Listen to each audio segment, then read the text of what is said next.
3 out of Indian Springs, Alabama.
Hello, folks, and thanks for joining us for the final home game of the season here at Colburn Park as the Pioneers are in town to take on the Pilots.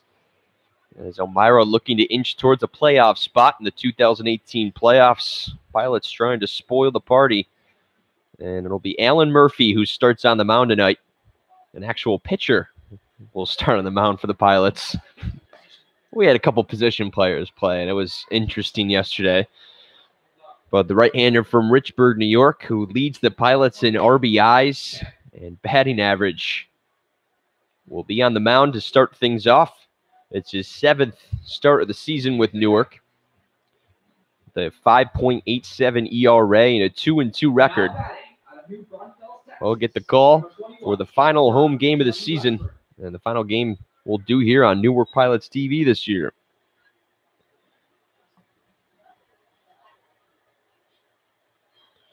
Just about set to go with first pitch.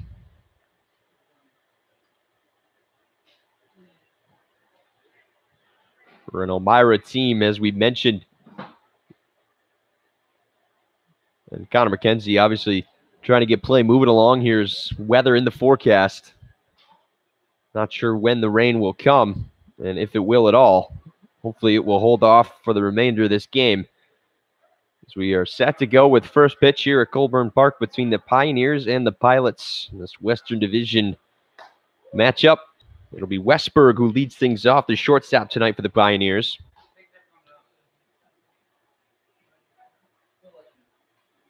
Jordan Westberg from New Braunfels, Texas. Swings at this one. It's off the top of the bat to even the count up at 1-1. Westberg, who plays at Mississippi State, leads the team in batting average at .382 in his 20th appearance of the season with the Pioneers. 26 sets for the shortstop and 68 at-bats.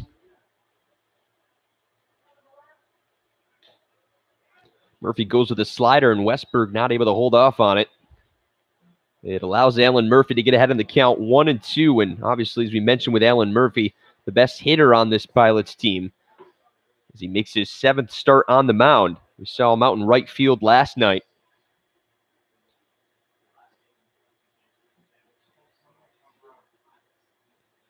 So he gets the signal from Alex Hernandez and is ready to go with the 1-2. There's the fastball cracked right to the third baseman, DeSan Solo. He drops it, but the throw over in time to retire the leadoff man. Now batting out of Crestwood, Kentucky, number 15, right fielder Tanner Johnson. Obviously, the Pilots trying to avoid the errors, as they have come in bunches in the last couple of games, as they have had 3 in their last 3 outings. And Tanner Johnson will stride in, the right fielder. We've seen behind the plate a couple of times for this Pioneers team this year. But he's in the outfield tonight, and he's in the second spot for the Pioneers. Off-speed pitch from Murphy, too low. It's Connor McKenzie, your home plate umpire tonight. Derek Kaczynski is out in the bases. So it's 1 ball to Tanner Johnson. Johnson swung off the end of the bat and sent foul to even the count up. Take a quick peek at the Pioneers' batting order. Westberg, as we just saw. And now Tanner Johnson, he'll be fouled by Corliss and Davis. And then New Sereno Stevenson, who is behind the plate. And Blaine Smith and Connolly. And then rounding up the order is Kipper Hilson. This one catches the plate before Hernandez catches it. So it's 2 balls and 1 strike to the Crestwood, Kentucky native, Tanner Johnson. Johnson batting .259 on the season. His 41st appearance with the Pioneers this year.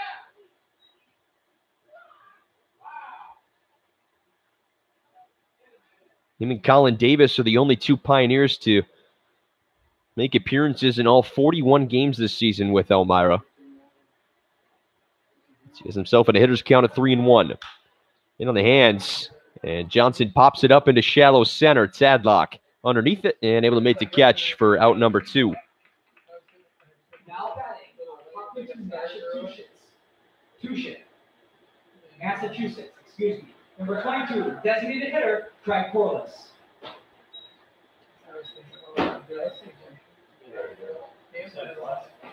Craig Corliss, another catcher for this Pioneers squad, is going to be in the DH spot tonight with Stevenson behind the plate for Elmira. So plenty of versatile catchers on this Elmira team. And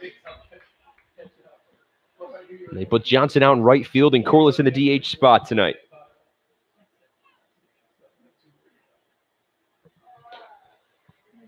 Corliss will look at a ball here on the slider from Murphy, and it evens the count up at 1-1.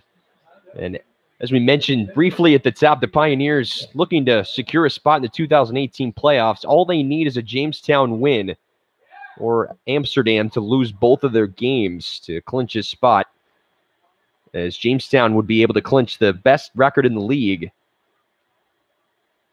with the win over Geneva in the next 2 days. The 2-1 to Corliss now, and it's low with the fastball. It's another 3-1 count for Pioneers hitter.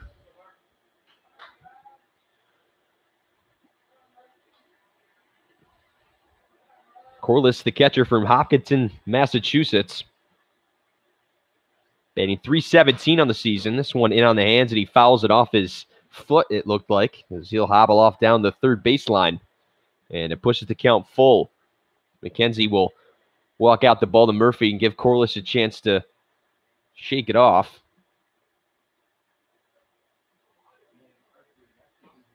Saw Griffin Robinson the other night take a shot in the ankle, and he went down for a couple of minutes before he was able to pop back up and get back in the batter's box. Corliss obviously in some discomfort.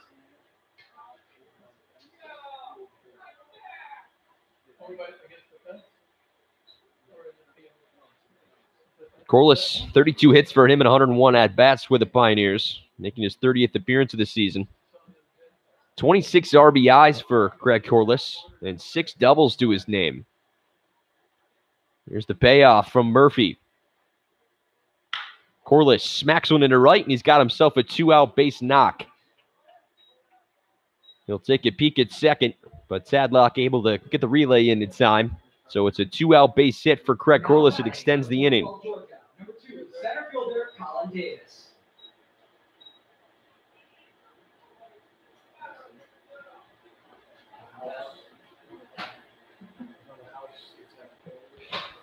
So Corliss down on first.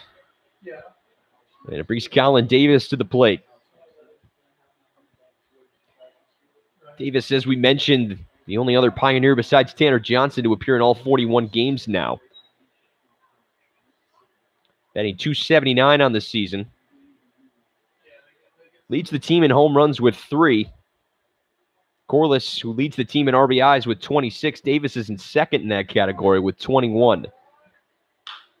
Gets on top of this one, but lifts it foul to bring it to 1 ball and 1 strike to the center fielder. Davis, who plays at Wofford University from Roswell, Georgia.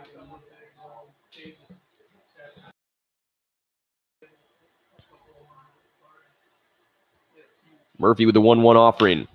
The off-speeder cranked high in the air to left.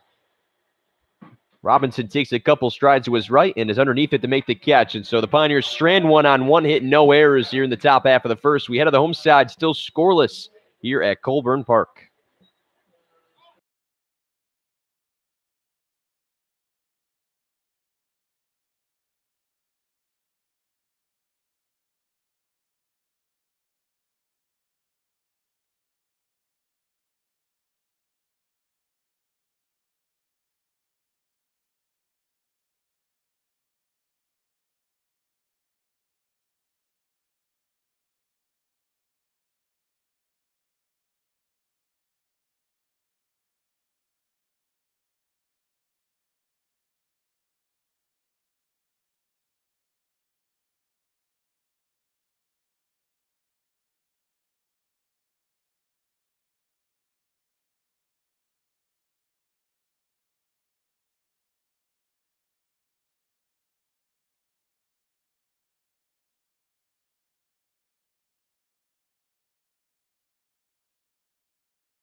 Dan Cooter, as we welcome you back to Colburn Park. A scoreless top half of the first heads us to the home side, and Nick Kent, the shortstop, will lead off once again tonight for Newark.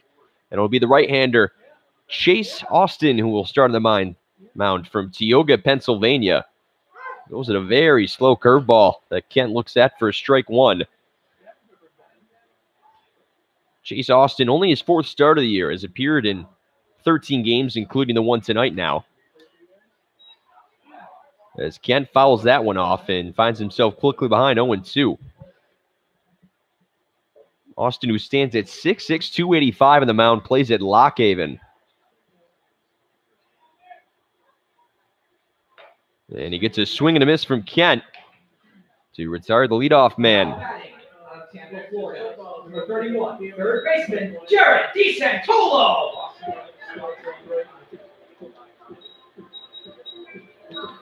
So Chase Austin starts his night off with a quick strikeout on 3 pitches to Nick Kent. Austin came into the game with only 9 strikeouts on the season, so he gets into double digits in that category. He's only walked 10 batters as well, and he's given up 24 hits with a 3.42 ERA to his name. It's Chase Austin's 2nd season with Elmira. He just finished up his freshman year at Lockhaven.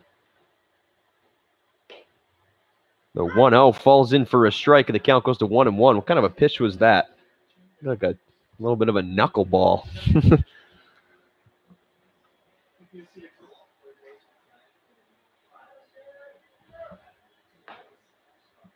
1-1, and DeSantolo looks at it on the outside corner for strike 2. And Austin gets ahead in the count now, 1-2.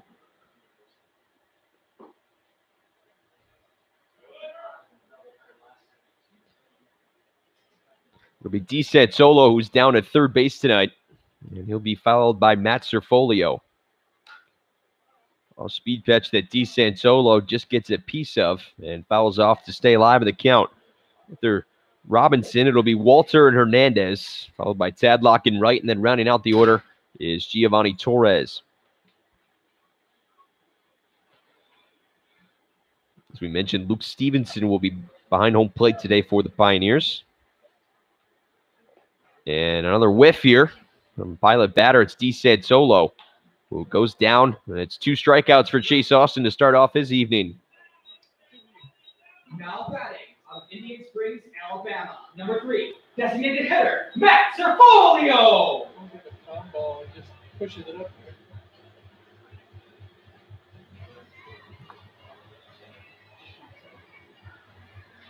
So with 2 gone after the 2 quick Ks from Chase Austin, it'll be Matt Cerfolio who comes to the plate. Chase Austin 0 for 3 in his decisions. His last decision came on July 27th against Mohawk Valley in a 6-3 loss. He pitched 2 innings and gave up 2 earned runs on 4 hits in the contest. And Chase Austin, we saw this with another pitcher. I can't remember what pitcher it was. He's appeared in 13 games now and hasn't been a part of a win yet. Yeah.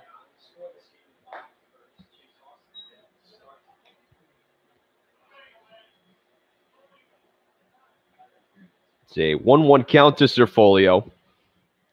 Cerfolio in the DH spot tonight for the Pilots. And with 2 gone, the 1-1 now from Austin.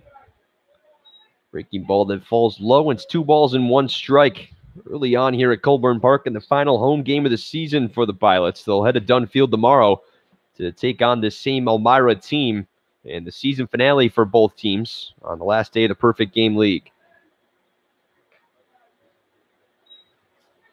A changeup that doesn't fall in the outside corner, and Cerfolio gets himself into a hitter's count at 3-1.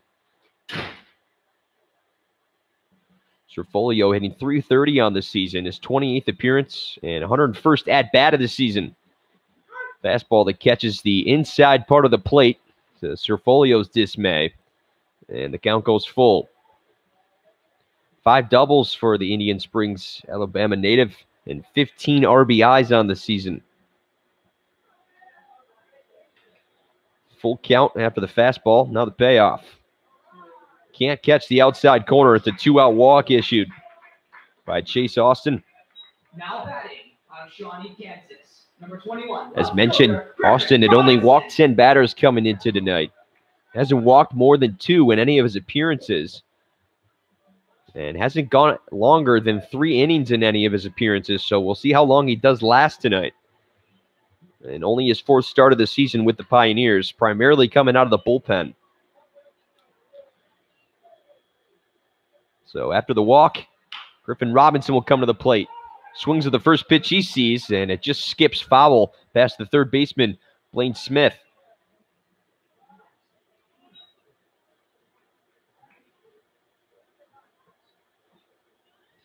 Smith, who we've seen at shortstop in most of the games here when the Pioneers have traveled to Colburn Park, is at third base tonight. And it'll be Jordan Westberg who is at shortstop, and Kipper Hilson at second. And Anthony Nucerino will be down at first. In the outfield, it's Connolly, Davis, and Johnson left to right. And then, as mentioned, Stevenson behind home plate. Austin will take a peek over to first to check on Serfolio with a 0-1 count after the hard foul ball down the third baseline from Griffin Robinson.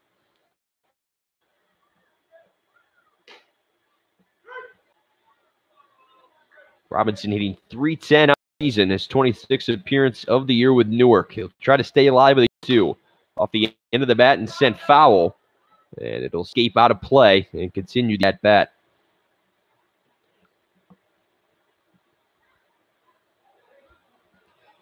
Robinson, who is from Shawnee, Kansas, 27 hits on the season and 87 at-bats. Has 9 doubles, including an RBI double yesterday in the loss to Geneva. This one just off the top of the bat and sent foul to stay alive at 0-2 once again. Had RBI doubles in both the games here at Colburn Park yesterday, and the 2 losses in the doubleheader to Geneva. It's a 4-game losing streak for the Pilots. 5, pardon me, yesterday to go along with the game. The night before against Geneva, the Red Wings able to get their number the last 4 meetings of the season between the 2 teams. Robinson able to foul off another pitch and stay alive. Another 0-2 from Austin. This one set into the gap in right. Johnson chasing it down. It'll fall all the way to the wall. Johnson tracking it. The relay in, and Serfolio will come to score, and another RBI double for Griffin Robinson. The 3rd straight game he's been able to accomplish that feat, and the Pilots are on the board. Now batting out of East Greenbush, New York, number 9, right fielder, Jake Walter.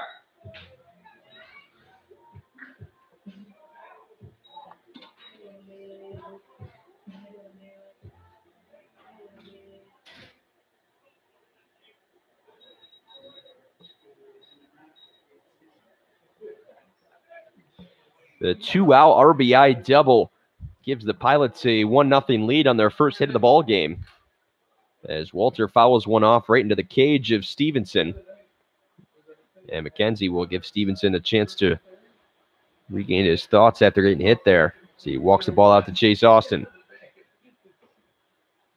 For Griffin Robinson, his 14th RBI of this campaign. And as we mentioned, 3rd straight game with an RBI double. Pretty impressive stat for Robinson to have.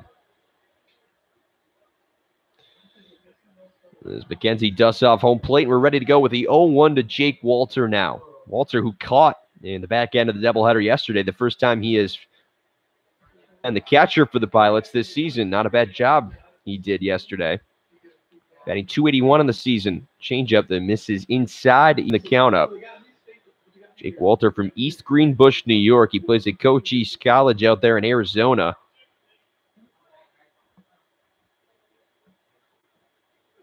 A little bit of a colder night here tonight in Newark compared to the heat wave that we have seen in the second half of this season. We remember back when we turned the calendar into July, we were in the mid-90s for some of the games here. Pretty uncomfortable heat for all the players, but things have cooled down a bit. It's a 2-1 count after Chase Austin misses outside. Walter had that grand slam last night that cleared the bases and tied the game up at 6-6 for the Red Wings would go on to win 10-6 in that game. A little miscommunication here between Austin and Stevenson. And so Chase Austin will step off for a second and reset. 2 balls and 1 strike to Jake Walter now.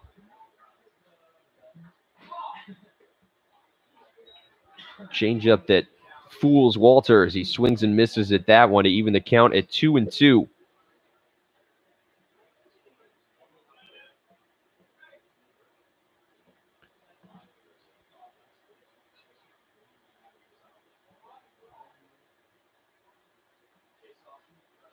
Two count to Walter now. Here's the offering. Lots of off-speed pitches from Chase Austin here in the bottom half of the first. Something we don't usually see from the pitchers in this perfect game league. A lot of fastball pitchers, but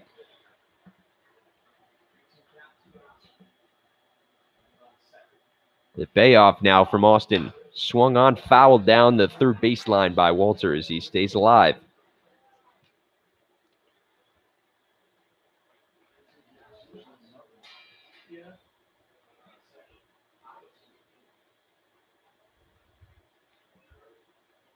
Pioneers trying to sneak into the 2018 playoffs. They trail the Pilots here 1-0 with 2 gone in the bottom half of the first. Just underway here at Colburn Park.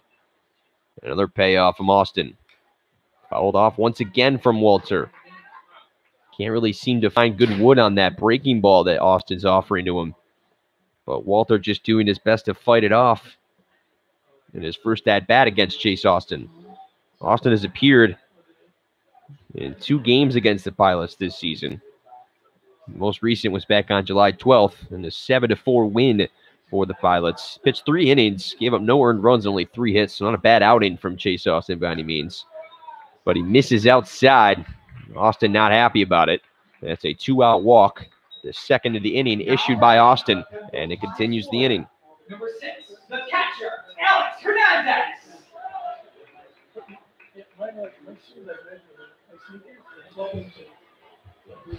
We saw Chase Austin get 2 quick back-to-back strikeouts from Kenton DeSantolo, but the Pilots been able to make some magic happen with 2 outs on an RBI double from Griffin Robinson that brought Matt Serfolio home to score the first run of the game here for the Pilots. They lead 1-0, and Alex Hernandez, the catcher, will come to the plate. He's got a chance on the mound yesterday. Also played at first base, second base, you name it. He played just about every position in the infield. It's a 0-1 count after he looked at a fastball there, right down the middle from Austin. Another fastball from Austin, and he fouls it off the top of the bat. Finds himself behind 0-2 now.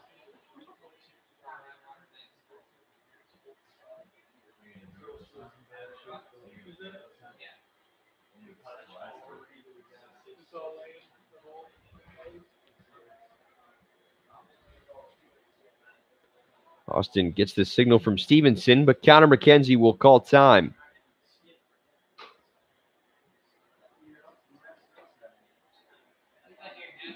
Runners on first and second, and the 0-2 from Davis. And he gets him looking for strike 3. 3 Ks for Austin here in the bottom half of the first. But the Pilots get on the board. It's an RBI double by Griffin Robinson. They lead 1-0 after 1 inning to play here at Colburn Park.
We welcome you back into Colburn Park as I'm Dan Cooter here in the final game of the season at Colburn Park.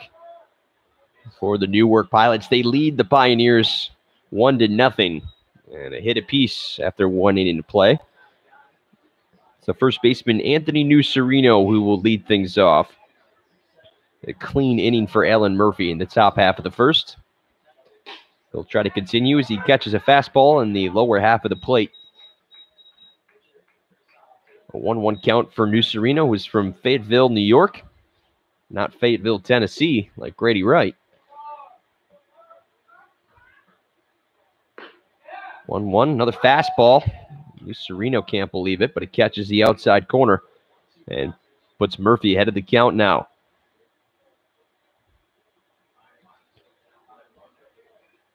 For Anthony Nucerino, it's his 26th appearance of the season with Elmira. So the slider from Murphy misses outside. I couldn't tell. I couldn't even see it. I was looking down. I saw it breaking. I just guessed. I don't know. Fastball hit it opposite field and it stays fair. Could be extra bases for Nucerino. He will round and has himself a stand-up double to lead things off here in the top half of the second. Now batting out of Algonac, Michigan. Murphy leaves the fastball up in the zone, and Nucerino makes him pay as he sends it to opposite field. A beautiful piece of hitting from Nucerino. And it's a leadoff double.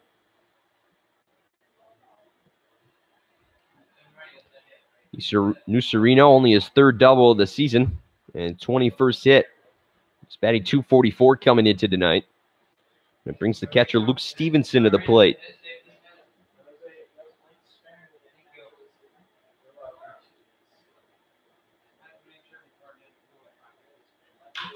Stevenson will hit one to opposite field, but it'll fall foul a couple feet to the left, and Nucerino would have been able to come around and score, but it escapes foul down the first baseline for strike one to Stevenson.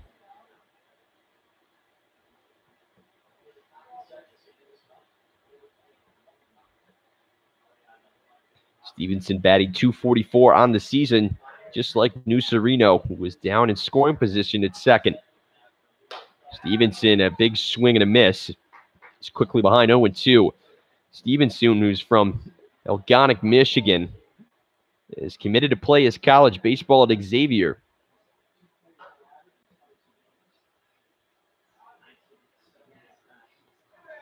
Try to stay alive in the 0-2 offering from Alan Murphy. And it's a swing and a miss.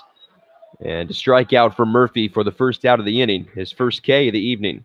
Now batting out of Oak Grove, Alabama, number 39, third baseman Blaine Smith. Alan Murphy second in the perfect game league in RBIs at 41 on the season. He gets a swing and a miss from the third baseman Blaine Smith.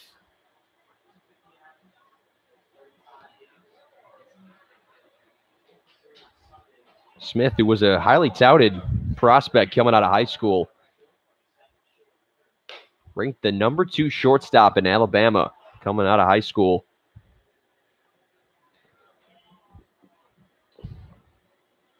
So 1-1 count to him. He's batting .248 on the season.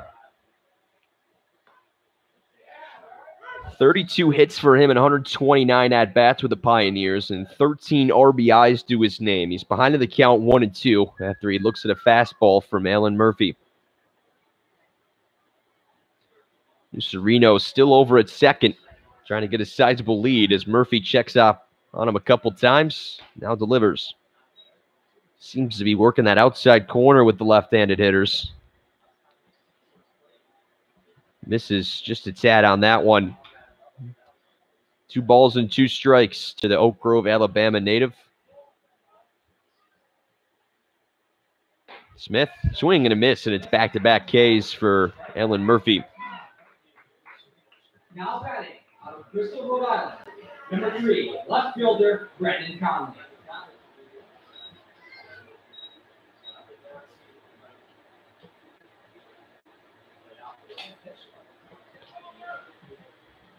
Brandon Connolly, the left fielder for the Pioneers tonight, will try to extend the inning after the leadoff double from New Sereno. Elmira trying not to put it to waste. This one in on the hands and said foul for strike one to Conley. Conley hitting .227 on the season. Conley from Bristol, Rhode Island, plays his college baseball at Siena. Has pitched in 2 games this year for the Pioneers with a 4.5 ERA. One of those pitching appearances came just a couple days ago in the 14-7 loss at Dunfield to Newark.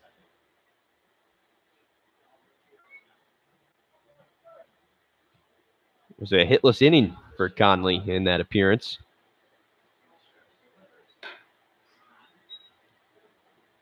Murphy misses with this one upstairs. It's 1 ball and 2 strikes to Conley now. Murphy trying to leave New Sereno stranded at second after back-to-back strikeouts. Here in the top half of the second. Here's the 1-2. Hit lifted high in the air to left. Robinson chasing it down. It's in foul territory, and it smacks up against the wall and will be called foul.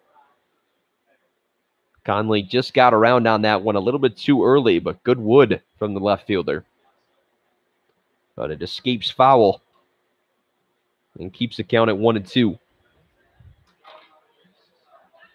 Conley hitless in his last 3. Was 1 for 3 back on July 22nd in a 4-1 win over the Jammers.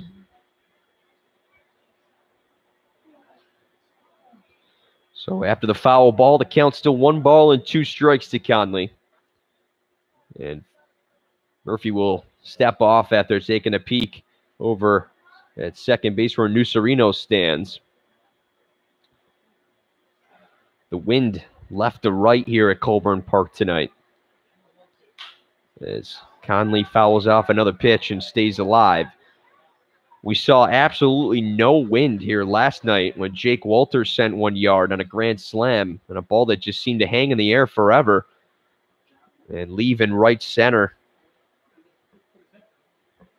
But with some wind kind of moving its way out of this ballpark, we'll see if some balls will carry further into the outfield here tonight. Early on in the top of the second, Pilots lead 1-0. 2 gone, still a 1-2 count to Conley. From the stretch, Murphy misses with the 1-2 fastball, as it was a little bit high. 2-2 count now.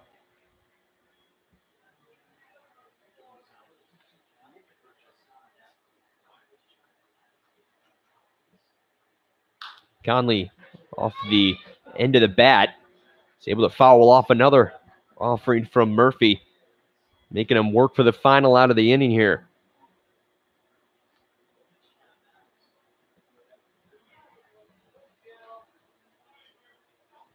Only 6 RBIs on the season for Conley. He'll try to make it 7 with New Sereno at second, but he swings and misses, and it's 3 straight strikeouts for Alan Murphy to strand New Sereno at second. It's a 1-0 Pilots lead as we head to the home side of the second.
Newark Pilots TV, Dan Cooter here at Colburn Park, the final home game of the season for the Pilots before they head to Dunn Field for the final game overall against Elmira tomorrow.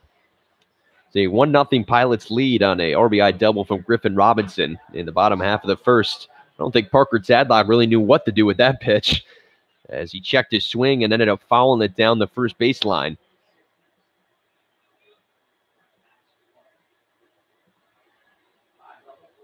Chase Austin a hit and an earned run given up in the bottom half of the first. 2 hits and no runs for the Pioneers and no errors on the board yet. Fastball on the upper portion of the plate, according to Connor McKenzie, and it's an 0-2 count. Tadlock, who was cooled off of recent, was hot early on in the calendar month as Austin misses outside for ball 1. Tadlock still hitting well over 300 at 343.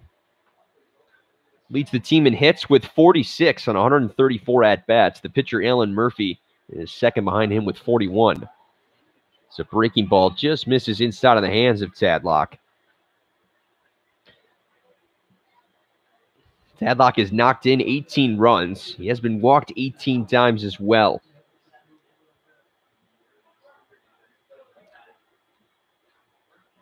As we mentioned last night, he's appeared in the most games for the Pilots by far at 38. And so he's been Mr. Reliable for this Pilots team this year.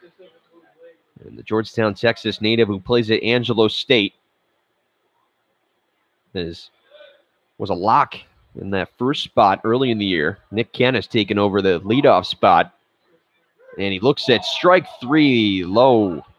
And Tadlock can't believe it. He tossed the bat and thought he got the free pass, but he gets looking at strike 3. And it's the 4th strikeout already of the night for Chase Austin.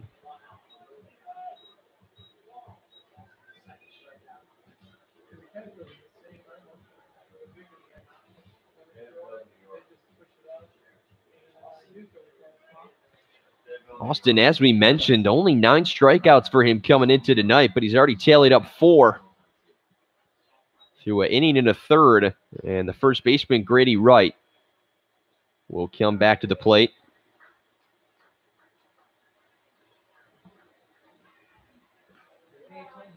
So 2 breaking balls from Austin that missed low. Grady Wright struggled at the plate yesterday, 0 for 3 in both the games against Geneva with 4 strikeouts. Grounds one down to the shortstop, Westberg, able to field it on the hop. And the play over to first is in time for out number 2. Now batting out of North Haven, Connecticut, number 1, second baseman, Gio Flying Torres.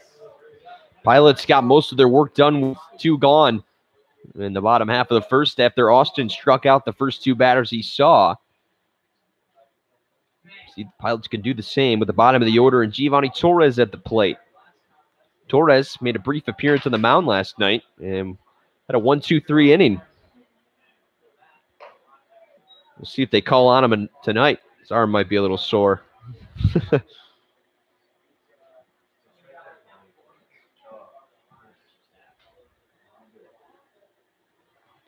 0-1 count as Austin misses in the dirt for ball 2.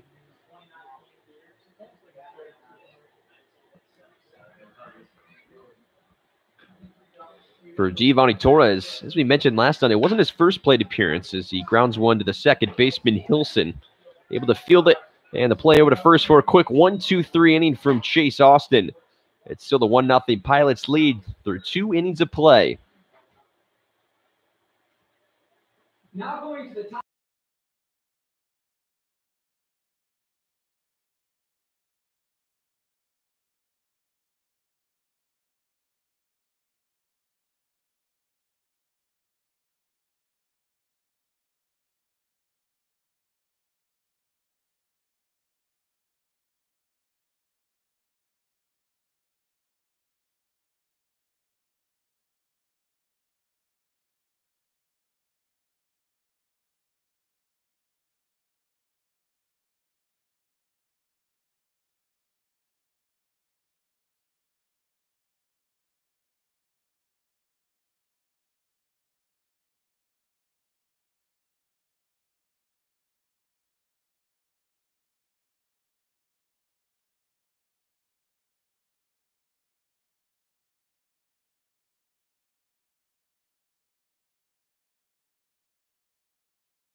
2 innings of play completed here at Colburn Park, and the Pilots on top of the Pioneers 1-0. Alan Murphy will begin his 3rd inning of work on the mound for Newark. And he'll start off with the bottom of the order, and Kipper Hilson, who looks at strike 1. Hilson, the second baseman tonight for the Pioneers.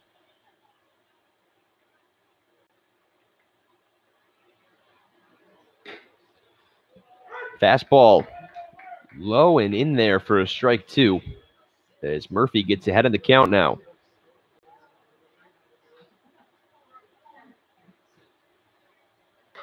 Into the hands of Hilson as he backs off. 1-2 count to Hilson, who has played sparingly this year, only his 11th appearance. And he looks at strike 3. And it's 4 straight strikeouts now for Alan Murphy, carrying over from the top half of the second after giving up the leadoff single to New Sereno. He's able to strike out the next 3 batters, and he starts the inning off with the exact same result to turn the order over.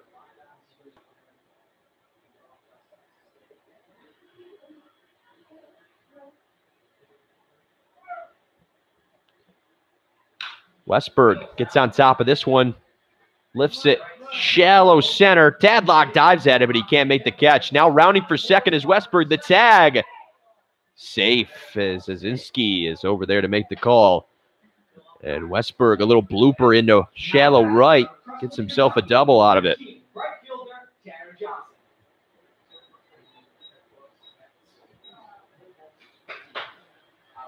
And you can tell that was obviously going to be a difficult play for the second baseman, Torres, who was tracking back, and Tadlock coming in from center. Didn't get the jump that he wanted, and he was just a step late to it. And it drops for Westberg. And he's able to get into second in scoring position with 1 gone here in the top of the 3rd.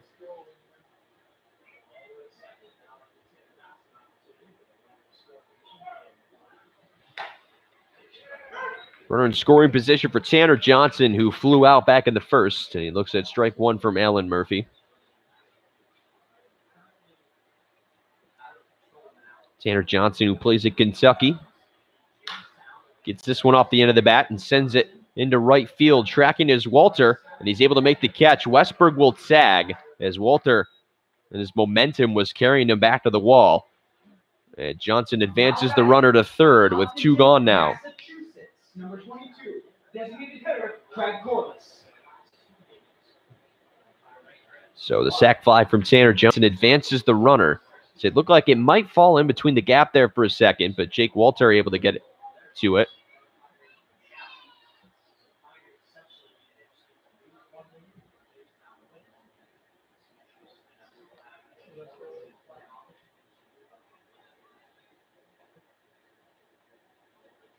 Johnson on 3rd with Craig Corliss at the plate. 1 for 1 with a single. Corliss, a successful year for him, batting .317 as we mentioned, and leads the team in RBIs with 26. Slider that catches the outside corner for strike 1. Corliss was 2 for 5 in the win over Jamestown a couple days ago with an RBI. Carries a 5-game hit streak into tonight and made it 6 with the single back in the 1st. Slider from Murphy that misses low, and it's 2 balls and 1 strike to Corliss now.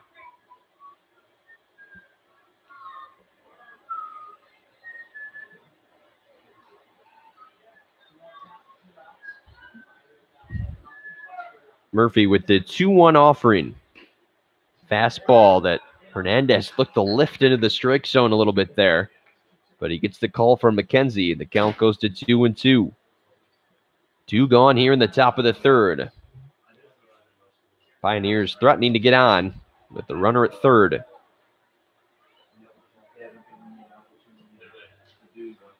Here's the 2-2.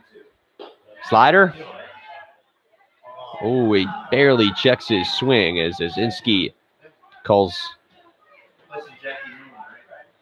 that Corliss did not go around. Mackenzie asked for his help on that. And it's a full count now. Very close. It did look like Corliss held up just barely, though. And the count runs full. The payoff, slider off the end of the bat. Corliss barely got a piece of that one to keep the count full. Top of the order due up for the Pilots when we head to the bottom half of the third. It's still a 1-0 Pilots lead, although they are being out hit from Elmira 3-1. Westberg is over at third. Another full count pitch. Cracked down to the second baseman, Torres. He's able to ground it and make the play over to first to strand the runner over at third and end the inning. Pilots still up 1-0 as we head to the home side of the third here at Colburn Park.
Bottom of the third here at Colburn Park as I'm Dan Cooter welcoming you back in. And top of the order for the Pilots with Nick Ken, who struck out in the first to chase Austin, but he is no longer on the mound. A quick outing for Austin.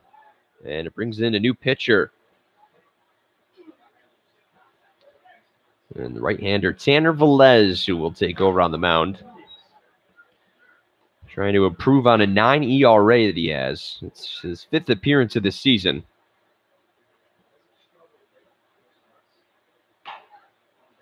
See, he misses with a pair of balls to start off Kent. His last outing came a couple days ago against Mohawk Valley in his 6-3 loss. He pitched 2 innings and gave up 2 earned runs on 1 hit. And also walked a batter in that game.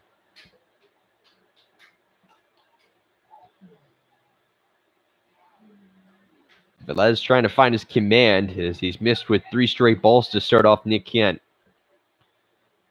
So 2 innings for Chase Austin. He gives up a hit and 1 earned run. As Velez finds the strike zone to keep the at-bat going to Nick Kent.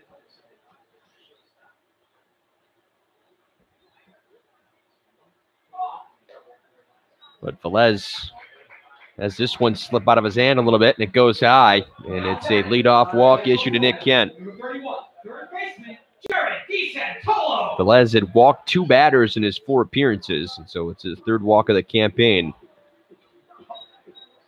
To put Nick Kent down on first and bring Jared DeSantolo back to the plate, who struck out along with Kent to lead off the game in the bottom half of the first.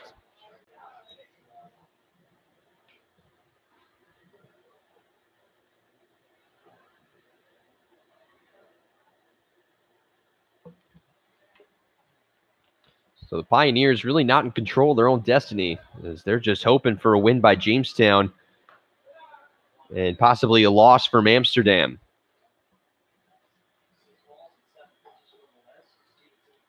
Velez only able to find the strike zone once so far in the inning. It's a 2-0 count to DeSantolo now. It's a 1-0 Pilots lead here in the bottom half of the 3rd. DeSantolo takes a swing at this one, a little high. 2 balls and 1 strike now to the 3rd baseman from Tampa, Florida.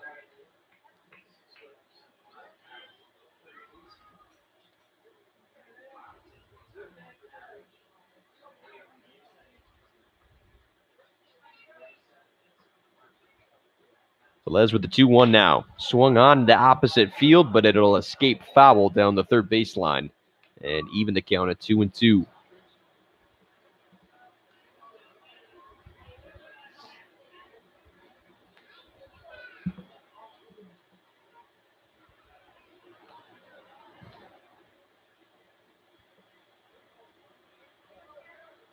So a 2-2 count after back-to-back foul balls as Velez looks to retire DeSantolo for the first out of the inning. Kent down at first.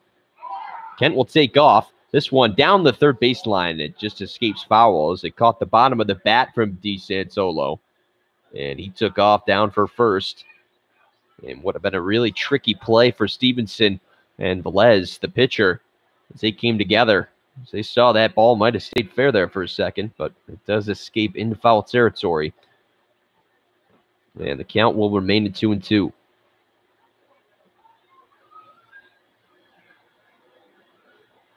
Good crowd for a Monday night game, the last of the season here at Colburn Park. So they look to go home with one more Pilots win on the season.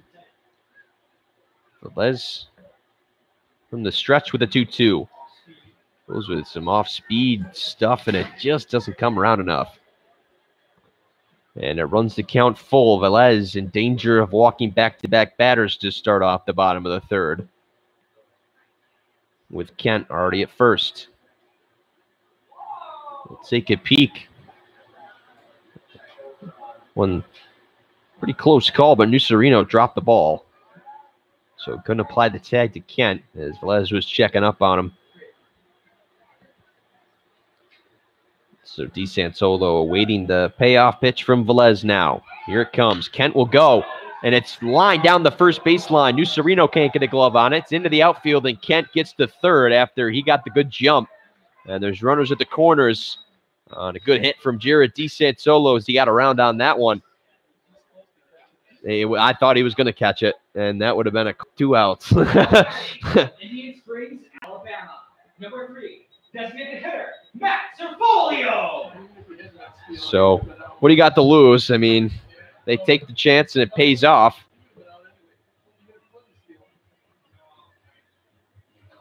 Yeah, you're probably right. Probably would have been out regardless. Yeah, his secondary lead would have just had him out.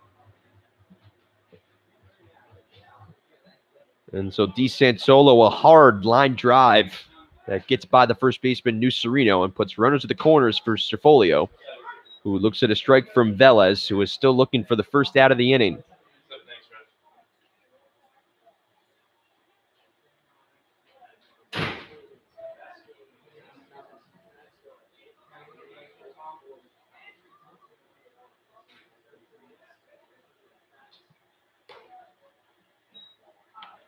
Velez misses outside to Cerfolio, so it's a 1-1 count. Cerfolio reached on a walk back in the 1st to chase Austin and then came around to score after Griffin Robinson drove him in.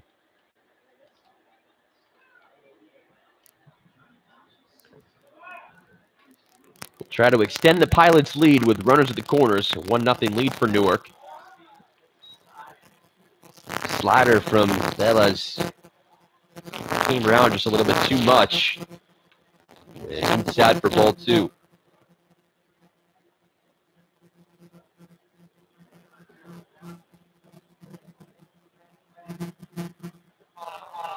Pass ball. Some chin music. That's Folio to go ahead and jump out of the way. It's a 3-1 count. Velas find the strike zone here. Gets her Folio to swing a something. With runners at the corner, still none going here in the bottom half of the third. Pilots threatening. Nick Kent is over there at third base. 3-1 now on the way. Ooh, and it's well outside and high. And it walks the bases loaded.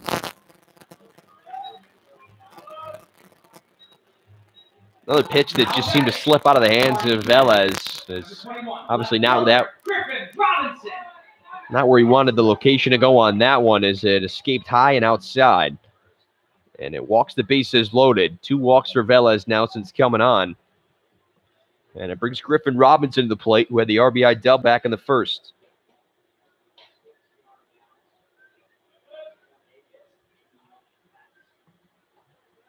Robinson well out in front of this one. He skies it right over the batting cages off to our left. Just a little too far in front of it.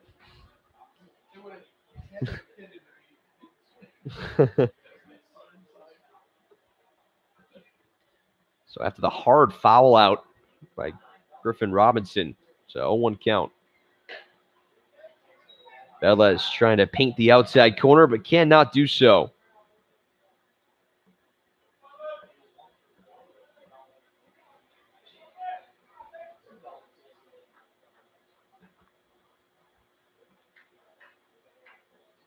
One offering from Velas in the dirt. And 2 balls and 1 strike to Griffin Robinson. As we mentioned, 3 straight games now with an RBI double for Griffin Robinson. And the mound visit will bring in the whole infield for Elmira.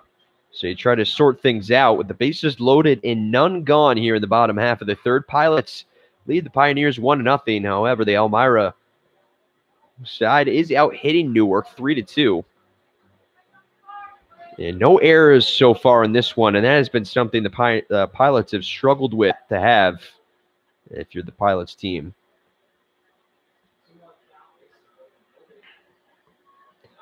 So after the mound visit from manager Matt Birch, making his 3rd stint as the Pioneers skipper, ready to go once again. Here's the 2-1 from Robinson. Big swing and a miss, and it evens the count up. Bella is looking for a big out here after the mound visit from Birch.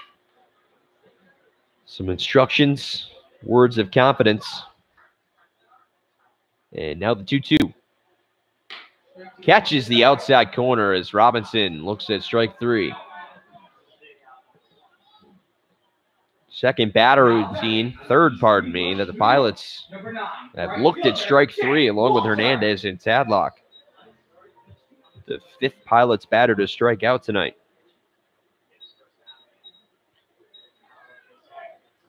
So the big strikeout as they'll try to set up the double play ball now. With 1 gone and the bases loaded still. And Jake Walter at the plate. Can he replicate what he did last night? Big grand slam that tied the game up in the back end of the doubleheader against Geneva. There's the 0-1. Swung on and hit high into the air and right. It won't have the distance this time, it looks like. All the way to the wall. Johnson with the catch, but Kent will tag and bring in a run. So Walter does his job with the sac fly, picks up an RBI, and the Pilots extend their lead. Now batting out of Pembroke Pines, Florida, number 6, the catcher, Alex Hernandez.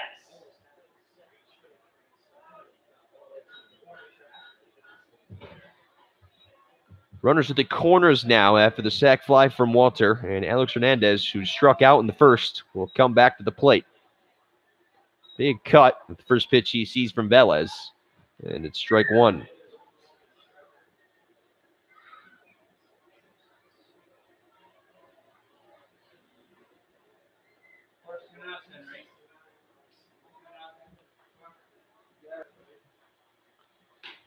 Velez goes with his slider.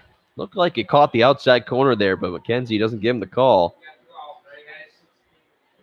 And the count goes to 1-1. Velez would be happy to get out of this inning with only giving up one run after walking the bases loaded.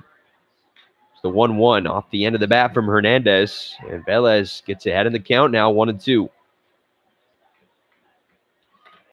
If you're the Pilots, the bases loaded with none gone, you really got to hope you get more than one run out of it. We saw a similar scenario last night where they stranded the bases loaded in back-to-back innings against Geneva. Runners at the corners now with two gone, a 1-2 count to Hernandez. Goes with a slider that just misses outside, trying to paint that outside corner once again, but cannot do so.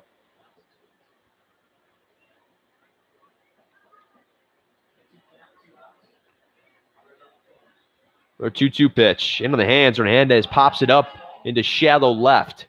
Conley with the play on it and is able to make the catch. And so Velez limits the damage here in the bottom half of the third and leaves runners at the corners as the Pilots get one back. And they lead this game 2-0 now as we head to the top of the fourth here at Colburn Park.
We welcome you back to Colburn Park. Dan Cooter here on NewarkPilots.tv. We're through 3 innings of play, and the Pilots hold a 2-0 lead. It's Colin Davis who's back at the plate for his second at-bat of the night. He flew out back in the first. And he gets this one off the end of the bat and foul for strike one. Davis, as we mentioned, he leads the team in home runs. He's shown some power here at Colburn Park as he hit a home run earlier on in the year. Had 3 RBIs back in the 14-7 loss to Newark a couple days ago at Dunn Field.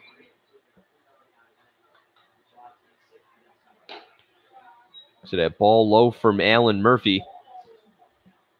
As he starts his 4th inning of work, has given up 3 hits, no earned runs to this point.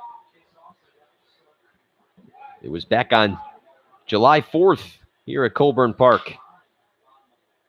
That Colin Davis went yard in a big 3-for-5 night in which he scored twice, had a double, a home run, and 3 RBIs. He was named player of the night in the Perfect Game League for that batting display he showed. Has had plenty of good games this season. I would say the 279 average does really not speak for the power that Colin Davis has shown. And about a week ago at Saugerties in a doubleheader in the 10-6 win, he was 4-for-5 at the plate. And he smacks this one into the gap in left, and it's going to be extra bases. Griffin Robinson, the left fielder, will track it down.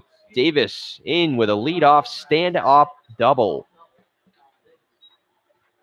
Now batting at Fayetteville, New York, number 13, first baseman Anthony Musarino. I talked him up pretty good, and he delivered. It's Colin Davis. Good wit on that pitch from Alan Murphy, and it was a little high again.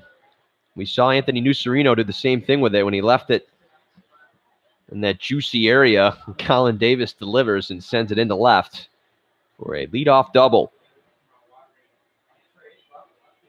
Musarino lifts one into right field. Walter a couple steps to his left, and he's underneath to make the catch. Davis will tag, and the throw will not come. And so Musarino gets the job done and gets Davis into third with one gone now.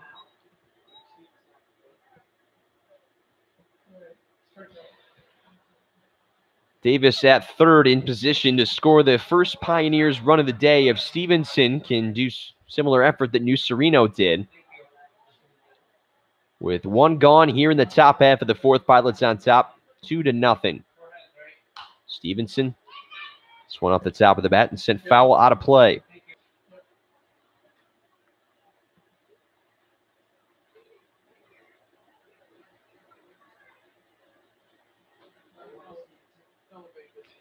Stevenson 0-for-1, struck out back in the second to Murphy. This one under it, and Grady in foul territory is able to make the play as the first baseman Grady Wright over there as Murphy gets the pop out, and there's 2 gone now.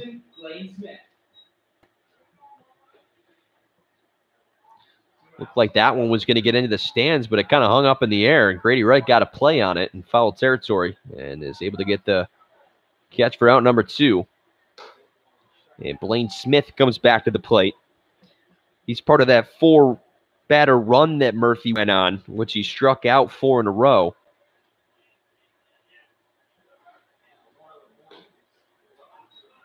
(1-0) misses low for ball 2.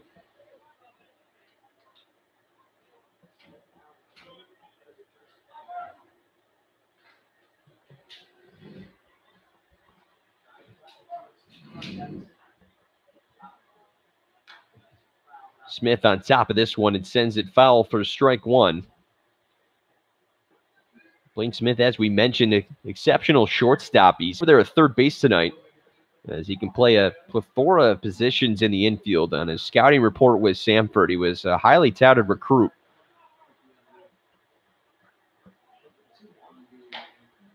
As Murphy misses inside, and it's a 3-1 count to Smith now.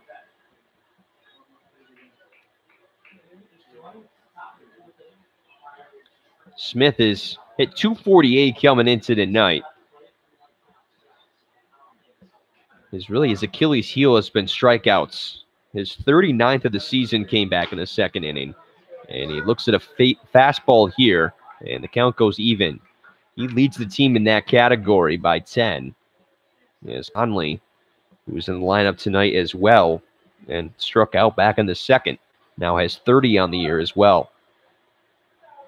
Here's the payoff from Murphy. And a foul tip that Hernandez couldn't catch. I lost sight of the ball there, and I thought Hernandez might have caught it for a second, but it does drop to the ground, and Smith stays alive.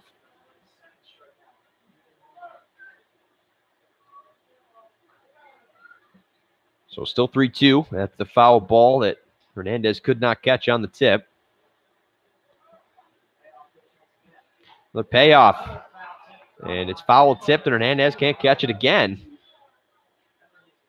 As he caught him right in the chest, it looked like that time.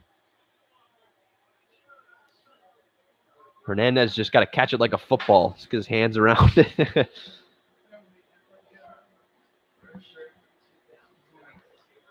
Another payoff. Goes to the breaking ball. It's blooped up into center. Chasing it is Davis to score.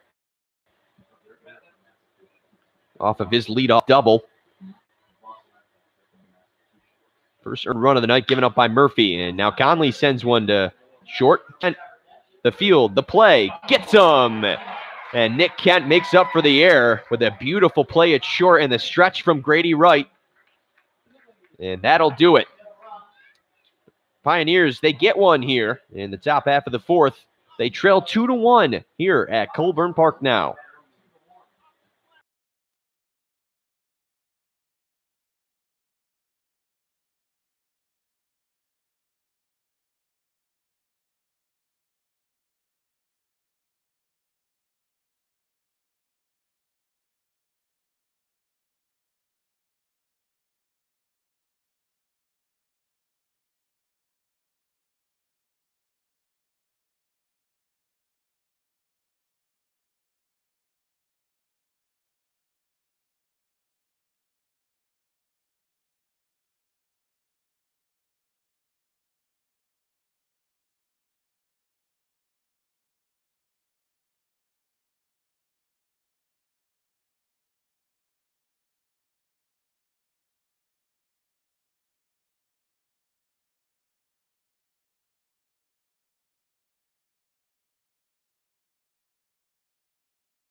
We welcome you back to Colburn Park in the final streaming game of the year here on Newark Pilots TV. I'm Dan Cooter.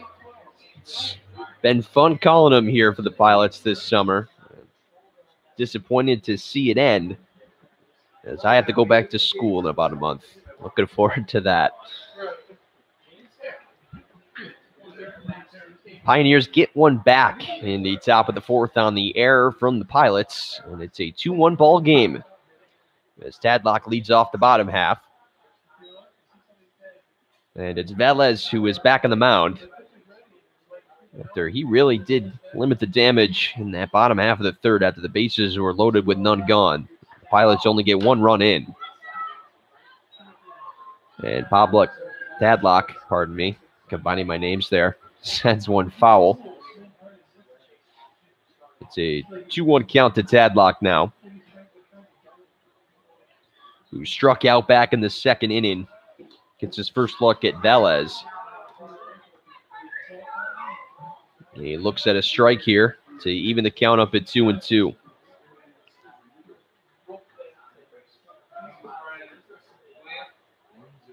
Here's the 2-2 from Velez now. Smacked into center. Davis gets the good jump and is able to make a play for out number one as he loses his hat in the process. But he gets the good first jump and is in there to make the catch. Number 17, first baseman, Grady Wright. Davis, if he wasn't playing a little bit shallow on that, it probably would have dropped in for a base hit. But a good play by the center fielder from Rossville, Georgia, to retire the leadoff man. Wright out in front of this one for strike one as he grounded out back in the second inning.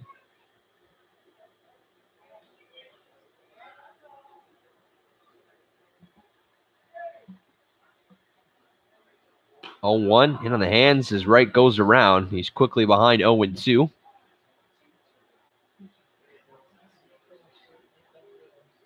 Grady Wright had to have a little soap poured in his mouth last night after getting tossed from the game. But he's back in there tonight. And the 0-2 lifted high in the air. Foul territory. Stevenson trying to make a play on it, but it escapes over the backstop to keep Wright alive.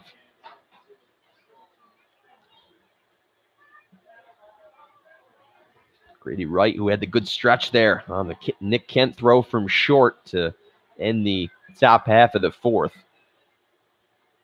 Played a little second base last night. And third, yeah. They were all over the place in the infield. They kept switching on me. Couldn't keep track of them. Wright in on the hands again. Was able to get a piece of it to stay alive.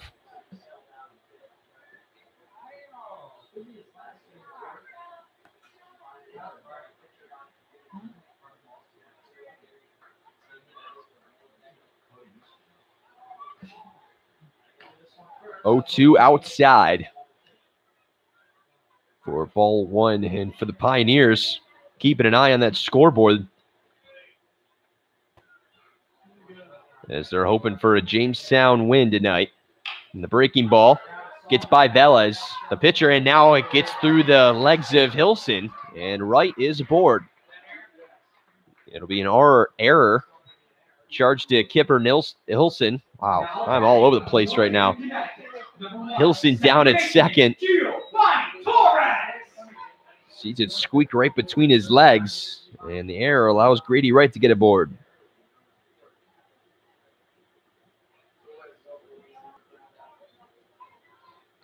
Bottom of the order now with Giovanni Torres, who grounded out in his first plate appearance.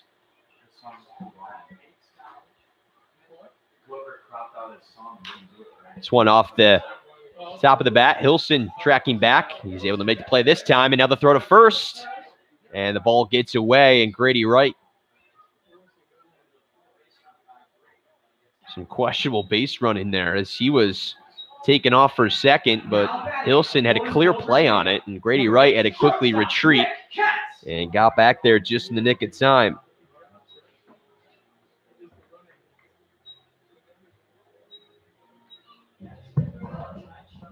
Pilots turn the order over now with Nick Kent, third time through the order for Newark. With two gone here in the bottom half of the fourth. It's a 2-1 ball game. The Pilots leading the Pioneers here on NewarkPilots.tv.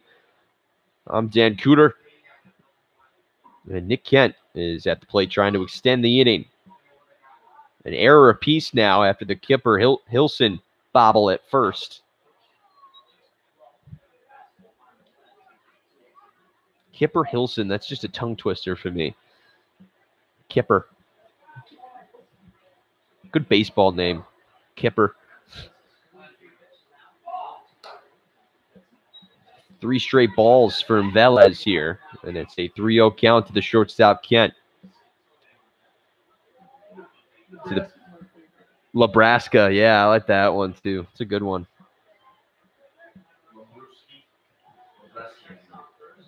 Velez checks over at first, and to the Pioneers' pleasure, the Jamestown Jammers up 2-0 on the Red Wings in the top half of the fifth. And Amsterdam is losing to Socrates as well, so things going as planned for the Pioneers as Kent out in front of this one and drills it down the third baseline and foul. So Kent getting the green light on the 3-0, and he's out in front of it. A 3-1 count now. And this one's inside. And will be ball 4. 2-out walk issued by Velez.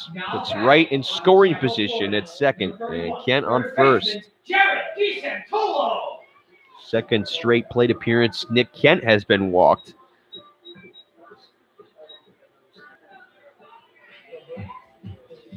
And it brings Jared DeSantolo back to the plate for the third time. 1 for 2 with a single to his name back in the third inning. DeSantolo pops one high in the air in foul territory. Stevenson loses the mask, and he's going to have a play on it. and he's able to make the catch for out number 3. Pilots strand 2 here in the bottom half of the 4th. They still lead 2-1 through 4 innings of play.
Four innings of play done here at Colburn Park. And the bottom of the order for the Pioneers will lead things off. It's Kipper Hilson, who is 0 for 1 with a strikeout back in the 3rd. A 2-1 Pilots lead. They stranded 2. Hilson hits one into center and has himself a base hit to lead things off.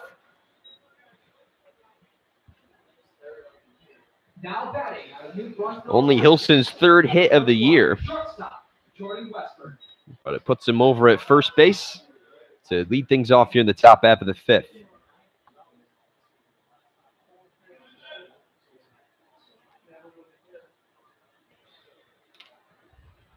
Top of the order now for the Pioneers with Jordan Westberg, who led off the 3rd inning.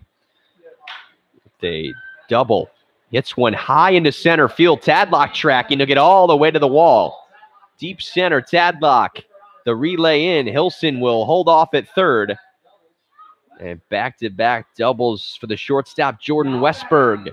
And the Pioneers threatening with none gone here at the top of the 5th now. Look down for 1 second. Jordan Westberg smacks one into left center and sent Parker Tadlock chasing after it as it got deep and all the way to the wall. And with none gone, Hilson smartly holds off at 3rd as the relay was into Nick Kent. So Tanner Johnson with runners in scoring position. A chance for Elmira to even it up or even take the lead. Slider outside for Murphy. Hernandez, good job to pounce on it and keep it in front of him.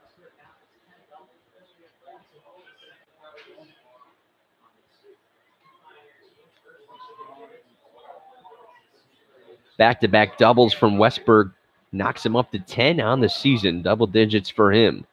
It's a fastball. Fouled off by Johnson.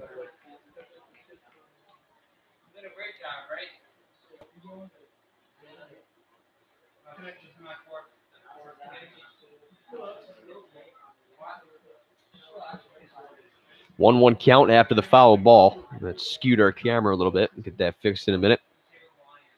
Slider lifted into right. Tadlock chasing it in center. Hilson will tag, and he'll be in as the throw was to 3rd, but Westberg did not tag. And so the sac fly and the RBI from Tanner Johnson as the Pioneers even. This game is tied at 2-2 now.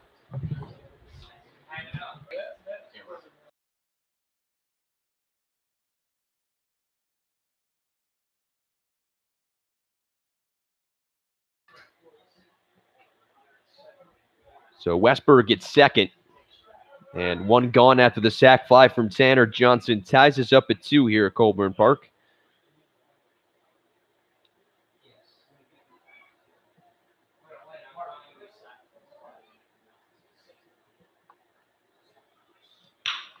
Corliss smacks one down to the third baseman, D. Santolo. He checks up on Westberg and then goes down to first for out number 2. Now batting out of Roswell, Georgia.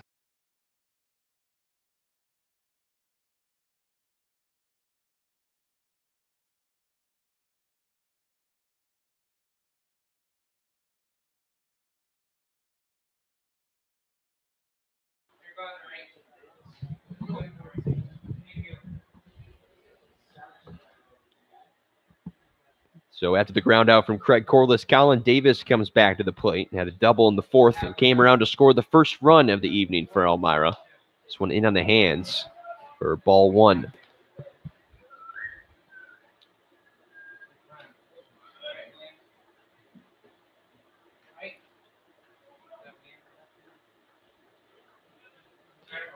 Davis trying to extend the inning and put the Pioneers ahead for the first time tonight.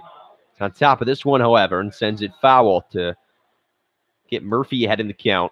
Or pardon me, evens the count up at 1-1. Westberg still over in scoring position at second after his second double of the evening. Westberg leading the team in batting average at .382 coming into tonight. He's padded that. There's 28 hits on the season now. Davis not happy with this at bat as he sends it into center to retire the side. Pioneers, 1 in the 4th, 1 in the 5th. They've tied this game up at 2 apiece as we head to the home side of the 5th here at Colburn Park.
Circus Award.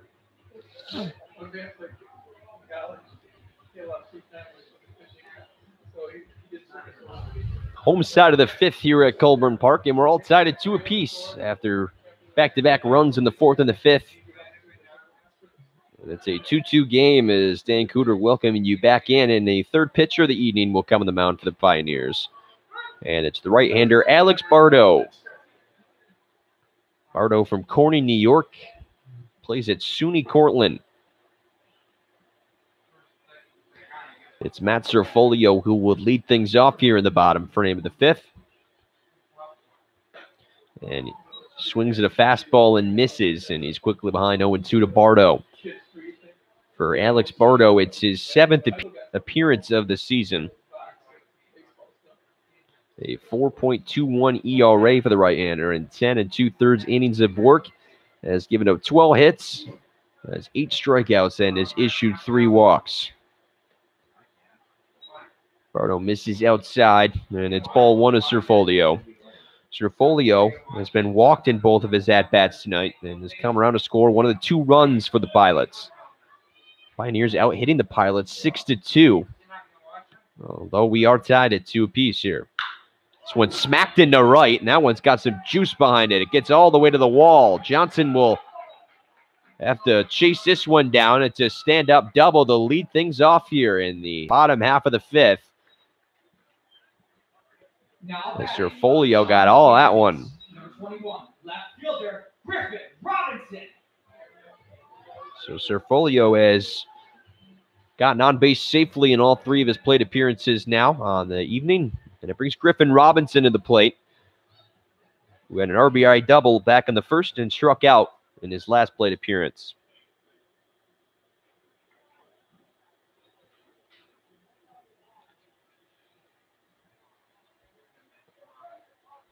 So the Pilots, just like that, threatening to take their lead back with a runner in scoring position, and none gone here in the bottom of the 5th.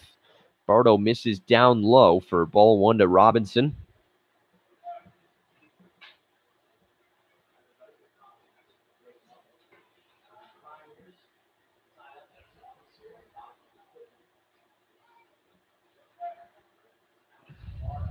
Bardo gets the signal from Stevenson, but Robinson will back out of the batter's box as Bardo has taken a long time getting the call from Stevenson there. And we'll reset. Now we're ready to go. It's a 1-0 count to Robinson.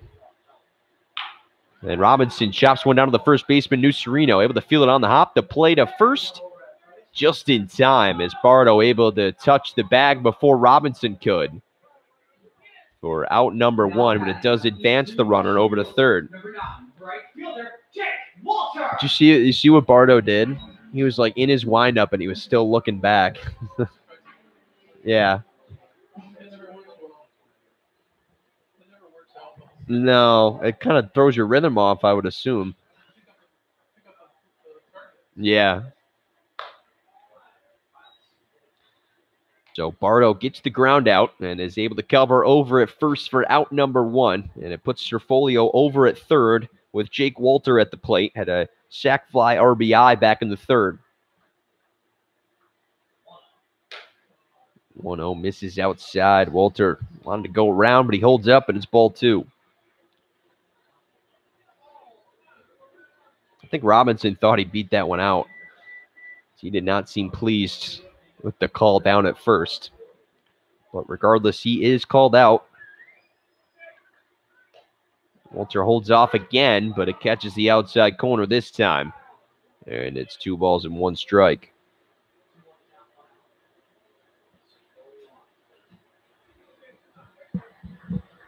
Walter now 5 RBIs in his last 2 games after the grand slam. Game 2 of the doubleheader against the Red Wings last night. –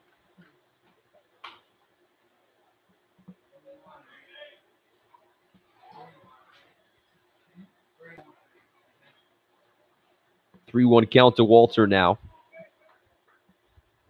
Inside. And it's going to be ball 4, and it puts runners at the corners now. Now batting out of Pembroke Pines, Florida. Bardo Catcher, trying to own the inside part of the plate there, but he just got a little too pretty and missed inside and a little bit high, it looked like, as well. And it's a 1-out walk issued to Jake Walter.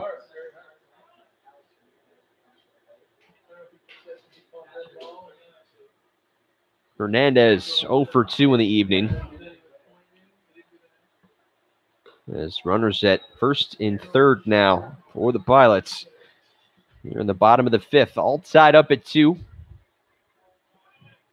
In the final home game of the year here at Colburn Park, these 2 teams, as mentioned, will meet in the season finale for both at Dunn Field tomorrow in Elmira. Exactly where the Pilots started the season as well. Fastball right down the middle to even the count up at 1-1. Hernandez hitting .272 on the season coming into tonight. He's been the mainstay pitcher for the Pilots team this season, along with Ty Babin, who we saw come on in the second half of the season. Hernandez, 25 hits for him and 92 at-bats. It's a 1-1 count.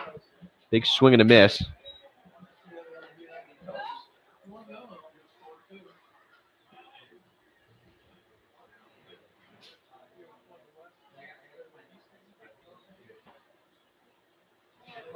One-two count to Hernandez.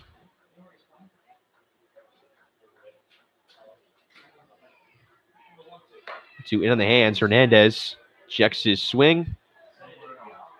McKenzie calls on Azinski for some help, and he also says he did check his swing. So the count goes to 2-2.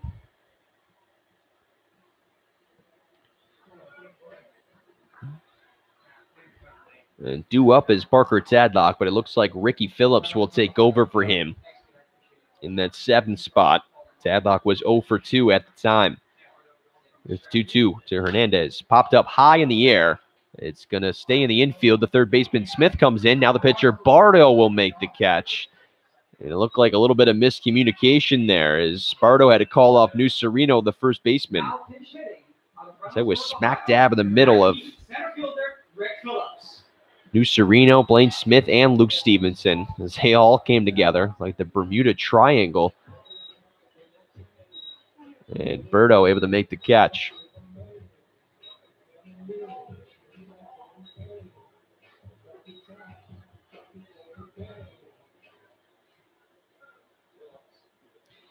So Phillips takes over for Tadlock at center field and in that 7th spot. And he'll try to bring in the go-ahead run, which is at third. Matt Serfolio is there.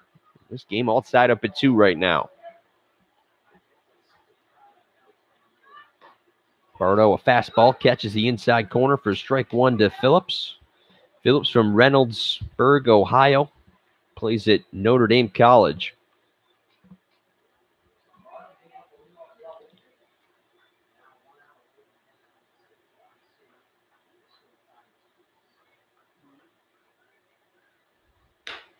Phillips looks at a fastball outside that misses for ball 1. Phillips, who was hitless in his last 6, was able to generate one last night in the second game doubleheader against Geneva as he was 1 for 2. Also took one right off the noggin as he was hit by a pitch. He was hit by a pitch earlier in the year at Geneva. Scary situation. Good to see that he's okay. Bardo has gone with 3 straight fastballs to Phillips, and Phillips has looked at all of them, but this one catches the outside corner for strike 2. And gets Bardo ahead of the count 1-2 now. Phillips trying to keep the inning alive with the runners at the corners and 2 gone here in the bottom half of the 5th.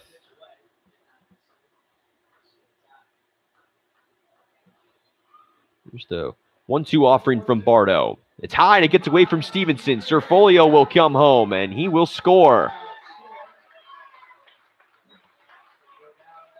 That's a pass ball, I would think so.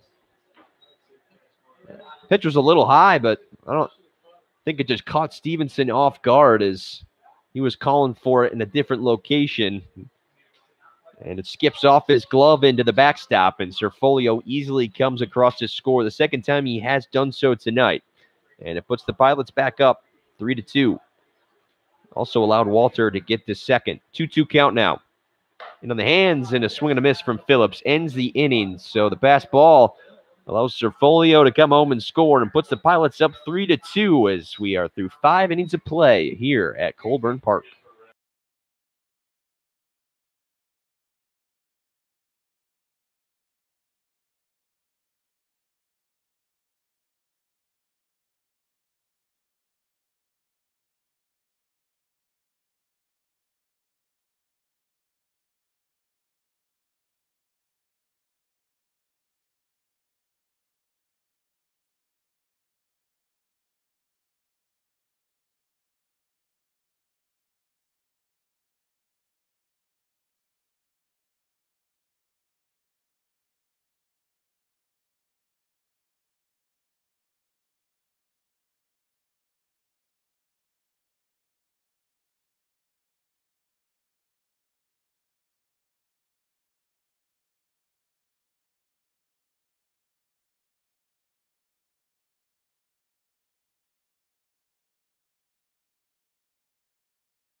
We head to the top of the 6th here at Colburn Park. I'm Dan Cooter, welcoming you back into NewarkPilots.tv. It's Anthony Nucerino who will lead things off, and Alan Murphy will stay on the mound to start his 6th inning of work. He's given up 6 hits and 2 earned runs to this point. And even though the Pioneers have out-hit the Pilots 6-3, they trail in this game 3-2. There's an error apiece on the board as well, and Nucerino, a big cut and a miss for strike 1. Nucerino in his last at-bat flew out as he is 1 for 2 in the evening. Back in the second, he led off that second inning with a double. He'll try to do the same here. It's a 1-1 count after Murphy misses low and in the dirt.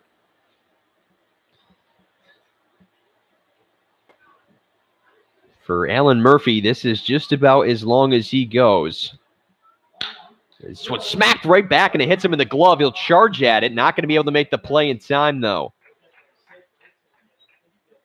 I think just trying to protect himself was Alan Murphy, and it happened to hit his glove. As Nucerino got good wood on that one. And it's an infield hit.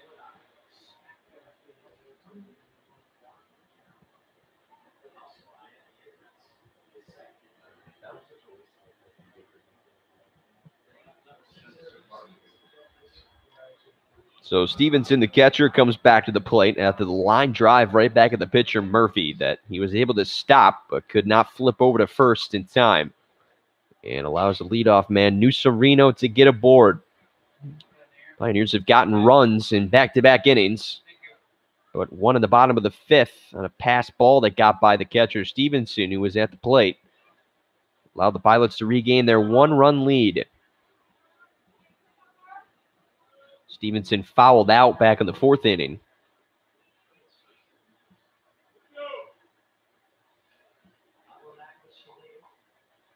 Murphy from the stretch with the 1-0 when he misses inside. It's 2 balls and no strikes to the Algonquin, Michigan product.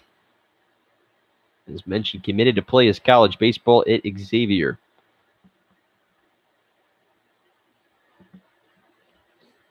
(2-0) in on the hands. Chopped down to the third baseman, DeSantolo. A slow roller forces him to go to first for out number 1 that allows Nucerino to advance. Not the double play ball the Pilots were looking for, but it's a ground out down to DeSantolo. Stevenson is retired.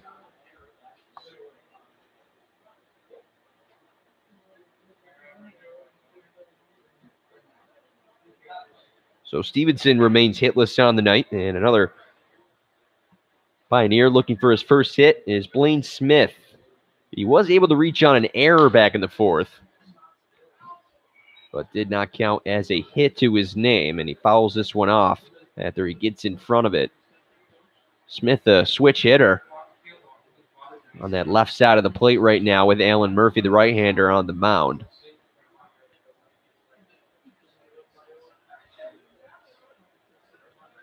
And as we alluded to, Alan Murphy has not gone longer than 5 2/3. The longest he did go was in his last start against Jamestown on an 8-7 loss. Gave up 5 earned runs on 8 hits. He walked 3 batters and struck out 4. 2-2 record for Murphy on this season. His last win came back in the 12-5 decision over the Utica Blue Sox. Gave up 7 hits and 4 earned runs in that contest. Fastball that cannot paint the outside corner moves the count to 2-1 on Blaine Smith. With Nucerino in scoring position at second, he's the tying run here in the top of the 6th with 1 gone. 2-1 offering from Murphy. It's a big cut and a miss from Smith that evens the count up. Smith, as we mentioned, has struggled at the plate with strikeouts. Leads the team with 39 now after he struck out back in the 2nd inning. Trying to change his fortune here. He's a 2-2 count.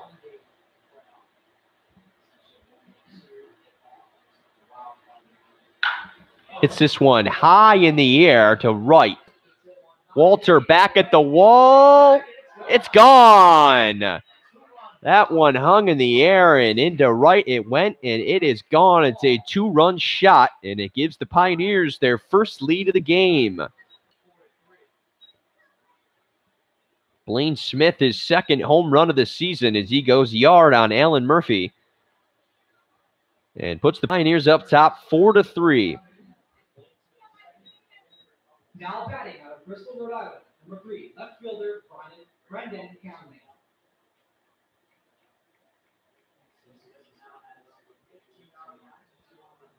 Smith picks up a pair of RBIs on the home run. That one was lifted high in the air to right. And it looked like Walter might be able to get a play on it, but it was just a little too long and escaped over the wall and right. And carried well here at Colburn Park. And we mentioned the wind has settled down a little bit. Not much of a factor now. But Smith obviously getting good wood on that one. And he gives Pioneers a 4-3 lead. And it goes to show for the fact that Alan Murphy, this is just about as long as he usually goes. And it's maybe just a little bit of wear and tear on his body now, especially in the end of the season here. 2-1 count, gets a big cut from Conley to even the count up at 2-2. There is action in that Pilots bullpen. Can't see who it is exactly. Well, we'll see how long Murphy can go here with one gone still. This one off the top of the bat and sent foul. Reaching out at it was Conley to stay alive.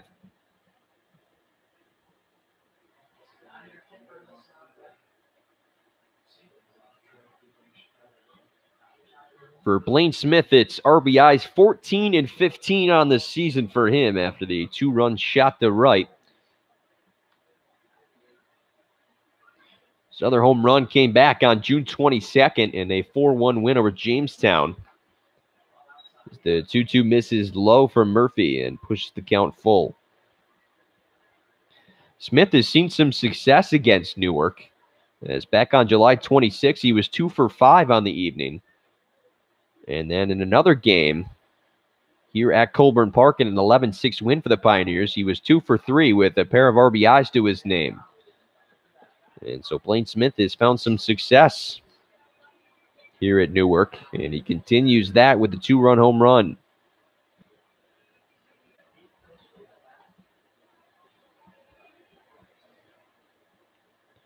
Full count for Conley, who is 0 for 2.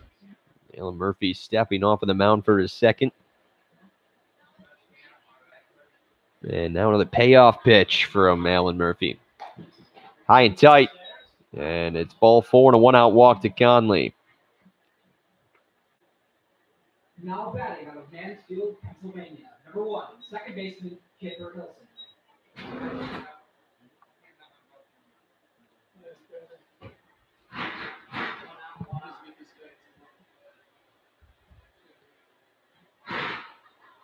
So a 1-out walk issued by Conley after he gives up the home run to Blaine Smith. Gets a fastball to fall on the inside part of the plate to Kipper Nilsson at the bottom of the order. Now I said Kipper Nilsson. It's Kipper Hilson. Hilson had a single back in the 5th and came around to score. He's on top of this one and sends it foul and is quickly behind 0-2.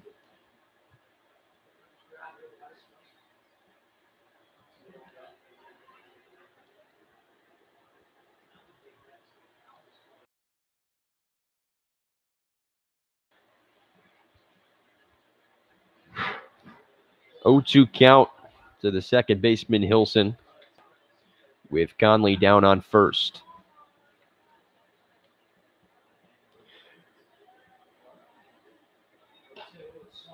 Swung on and missed by Hilson, and Murphy gets the K for out number 2. Now batting out of New Braunfels, Texas, number 21, shortstop Jordan Wester. Second strikeout of the game for Hilson. And 5th K overall on the evening for Murphy. It was the first walk of the night issued by Murphy that allowed Conley to get aboard. Now this one lifted high in the air. by Westberg. Jordan Westberg, another strong night at the plate for him. He's 2 for 3 with a pair of doubles to his name.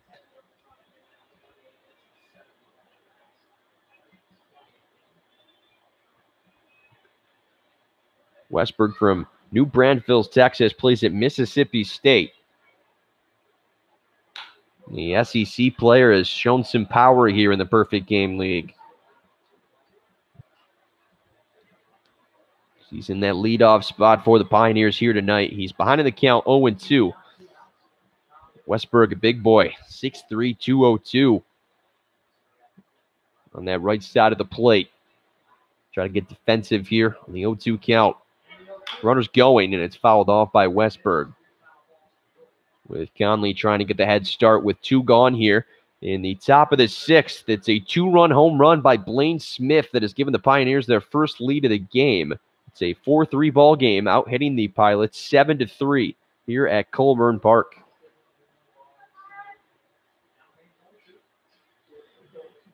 Murphy, 7 hits given up on 4 earned runs. Trying to get out of the inning. Another 0-2 to Westberg. Swung on and hit high in the air to center. Sadlock is underneath it and is able to make the catch for out number 3. That'll probably do it for Alan Murphy. A strong outing for him. But Blaine Smith gets the best of him. A 2-run shot to right gives the Pioneers the lead. 4-3 as we head to the home side of the 6th. Now going to the bottom of the 6th.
Bottom of the 6th here at Colburn Park, and the Pilots find themselves down for the first time tonight.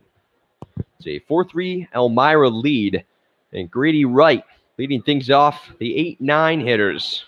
And then the top of the order for the Pilots. Wright was able to reach on a Kipper Hilson error back in the 4th inning. Pilots being out hit 7-3, an error apiece in this game so far. The right-hander from Corning, New York, Alex Bardo, who pitches at SUNY Cortland, will continue on the mound for the Pioneers here. Bardo, as we mentioned, a 4.21 ERA for him.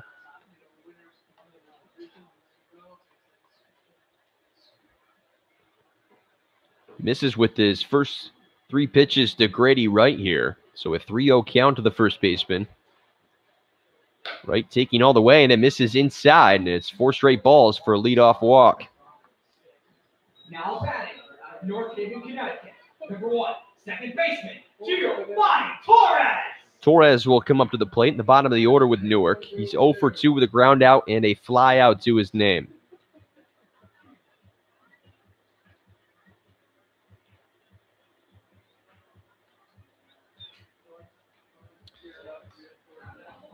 And with the Pilots only down by 1 and only 3 hits to their names, You have to wonder how they've reached on base. Well, they've been walked 7 times by these Pioneers pitchers.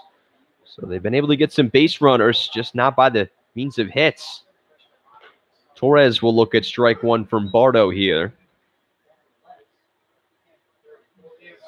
Bardo has already walked 3 batters tonight. The most walks he had in a game was 2 against Newark at Dunfield in the 14-7 loss.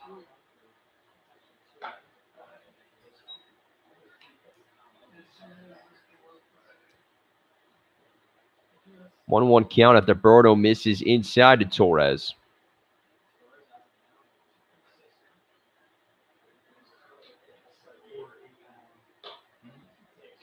Bardo able to get an off-speed pitch to fall in the middle of the plate there. And so he gets ahead of the count to Torres, 1-2. With Torres' speed, I'm surprised he didn't try to lay down a bunt earlier in the at-bat. With Wright over at first. Here's the 1-2 count to Torres now. That one is in there as Torres looks at strike 3. On the upper portion of the plate is Connor McKenzie. Signals the strike from Alex Bardo, and there's one retired now.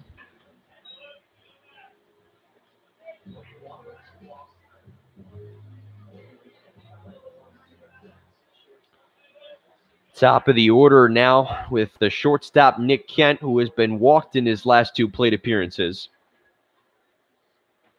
And as Grady Wright down at first. Swings on this one, sends it down the third baseline. And it'll be a single and advance Wright into scoring position. Nick Kent's first hit of the evening. Number 31, third baseman, Jared DiSantolo. A single into left as he came around on that pitch. Saw it well. Only the 4th hit of the evening for the Pilots. Looks Grady right over there at second. Jared DiSantolo to the plate. 1-3 on the evening. Went up and it went off in a foul territory. Back in the 4th inning. Big lead from Grady Wright at second. Bardo looked like he could have got it off there. Then looked again. So Grady Wright almost got thrown out at first on a fly ball in the shallow infield. Grady Wright must have some wheels he's not showing us yet. 0-1 to DiSantolo. This is outside.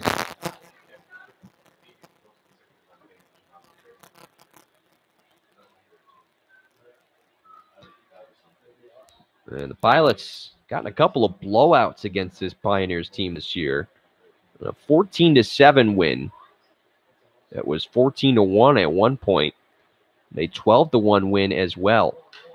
DiSantolo fouls this one back, and Bardo gets ahead, 1-2.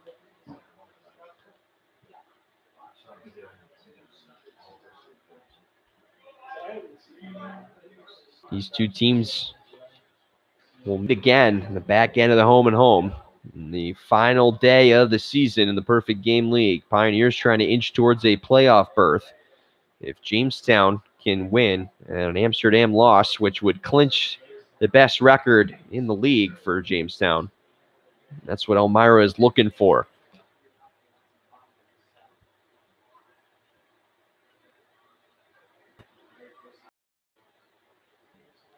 One-two count to DiSantolo with runners on first and second for Newark here in the bottom of the 6th and one gone. Goes with the slider. DiSantolo fights it off to stay alive.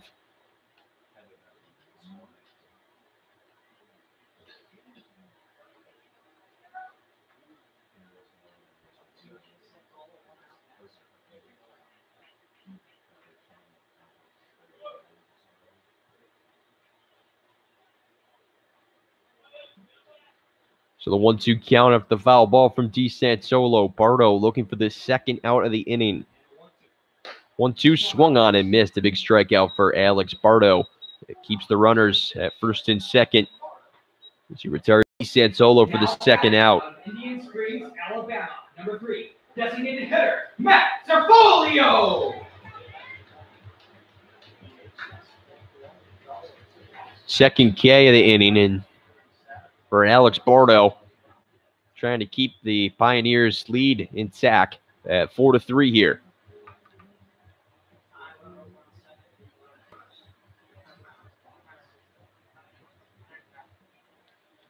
If the Pioneers can get a win from Jamestown, they will travel to Geneva for a one-game series with the Red Wings at McDonough Park.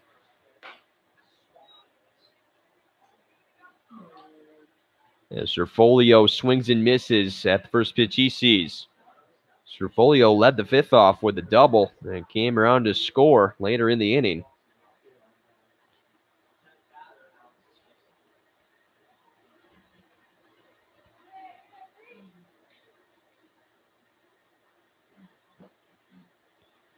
Bardo checking up on right. Over at second, now the 0-1.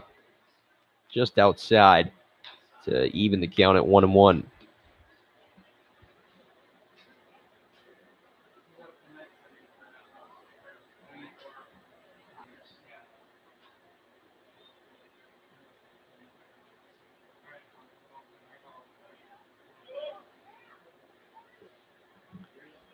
One from Bardo now. Low, Stevenson. Good job to keep it in front of him. And it's 2 ball and 1 strike to Matt Serfolio now.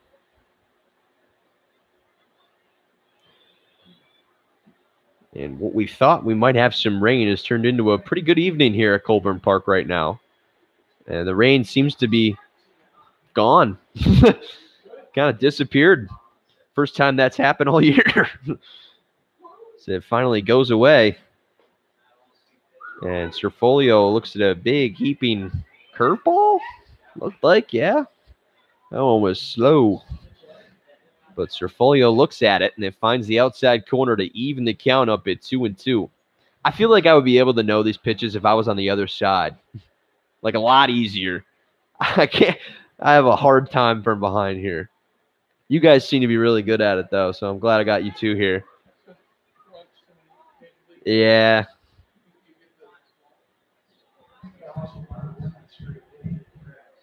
Yeah. I mean, I did notice when I was over there for the inning, you can see the pitches a little bit better. Especially when they come out of the hand of the pitcher. 2-2 count to Serfolio now. High. As Bardo misses with the fastball.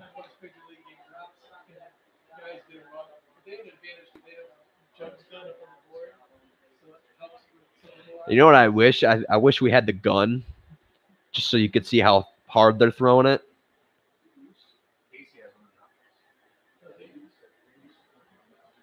Yeah. Just a little, all I need is a little one right next to the scoreboard. Great. Full count to Serfolio now. Runners get ahead. Starting a swing and a miss. And Bardo, third strikeout of the inning, strands runners at first and second. And the Pioneers keep their 4-3 lead through 6 innings of play. Now going to the top of the 7th inning.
6 innings down and 3 to go here in the home finale at Colburn Park, and the Pilots, they trail 4-3. It was a 2-run home run from Blaine Smith in the top half of the 6th that put Elmira up top. First time in the game, and it's 6 innings for Ellen Murphy, and his night comes to an end as Jacob Polishek, the right-hander from Frederick, Maryland, will take over on the mound.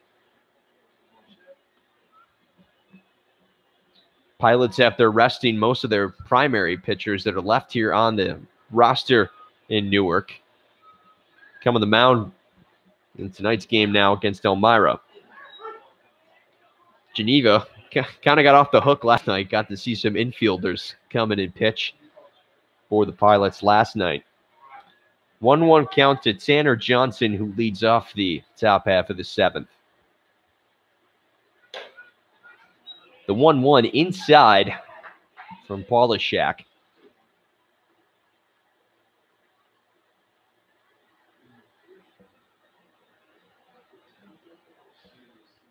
Johnson 0 for 3 in the evening. Had a sac fly RBI back in the 5th inning, as he's on top of this one off the end of the bat and sent foul to even the count up at 2-2.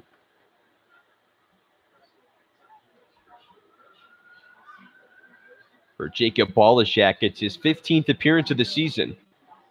Tied for a team high with Zach Mann. An 8.85 ERA for the right-hander in his last outing. In the 11-6 loss to Jamestown, gave up 3 earned runs on 2 hits, walked 3 batters as well, and a season-high 10 balls that he threw in relief. And all 15 of his appearances have come in relief this season. A 2-1 record for Polishek in 21 1/3 innings pitched. A full count to the leadoff man, Johnson. And it catches the outside corner as Johnson was halfway down to first. But he looks at strike 3. No complaints from Tanner Johnson as he jogs it back to the dugout. Craig Corliss, little grin from him as he chats with Connor McKenzie, the home plate umpire tonight. As there's one gone. 4-3 here in the top of the 7th. Pioneers on top.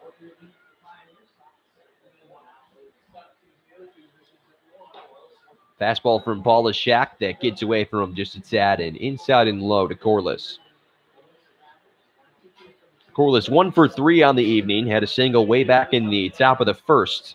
Batting in the 3 spot, and the DH tonight for the Pioneers. Polishek with the 1-0 that catches the inside corner, trying to work that inside part of the plate to Corliss. Seemed to slip off the mound just a little bit there.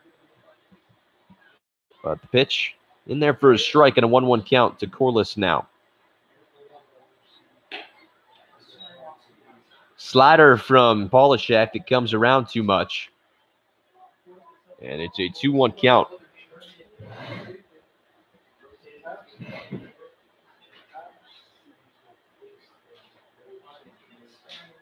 Pilots trying to leave the Newark crowd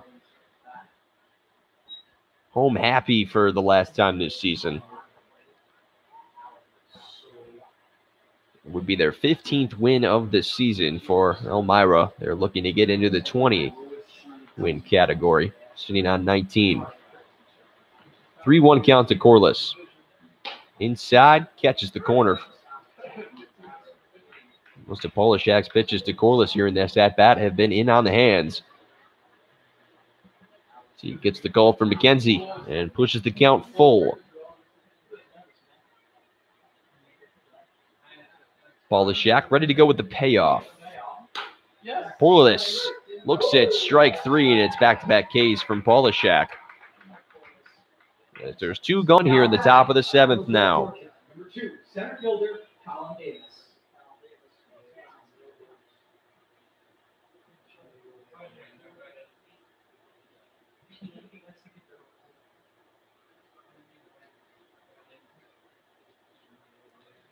So after the back-to-back strikeouts from Jacob Polishek, as both Pioneer batters looked at strike 3, there's 2 gone with Colin Davis back at the plate. The center fielder takes a swing at one of the dirt. A slider from Polishek that came around nicely and fooled Colin Davis.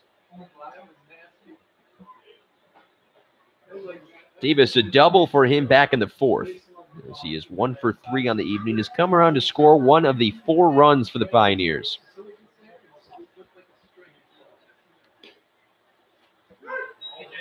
The breaking ball from Polishak catches the lower half of the plate. Davis finds himself quickly behind 0-2. It's a 4-3 ball game here at Colburn Park. Pioneers have gotten runs in the last 3 innings, but there's 2 gone and an 0-2 count for Davis.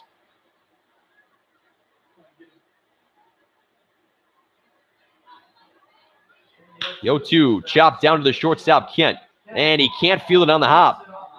And it's the second error of the game charged to Nick Kent, and it allows Davis to reach on the error.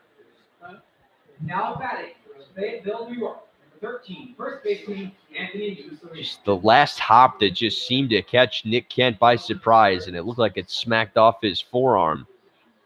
And he looked a little puzzled as it dropped to the right of him. And so with the error, it's the second of the game. Charged to the Pilots, and it puts Davis on first.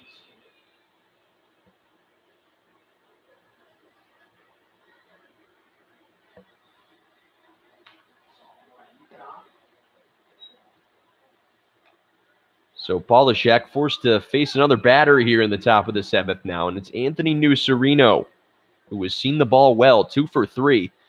Had a double in the second, and then the infield single after he hit it right at Alan Murphy, the pitcher. And now this one gets away from Hernandez and allows Davis to get into scoring position. So what looked like a routine ground ball from Nick Kent turns into a runner in scoring position on a pass ball. As Colin Davis at second trying to extend the Pioneers' lead. It's at 4-3. They've doubled up the Pilots in the hit department at 8-4. Hernandez will have a chat with Jacob Polishak. It's a quick one as he is back to the mound.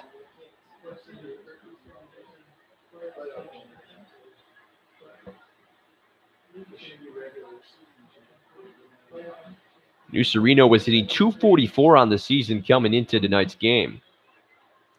Was 2 for 3 in the 5-1 win over Jamestown the other night.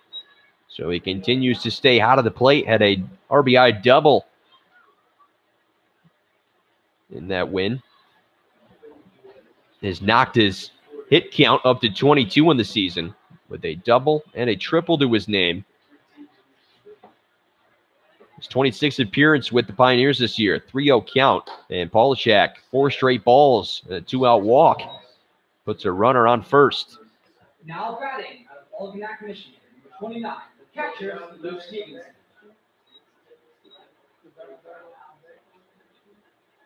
So this inning going longer than Polishak anticipated now.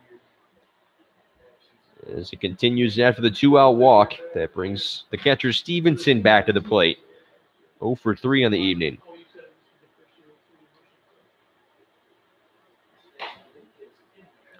Polishak finds the strike zone as Stevenson looks at a fastball.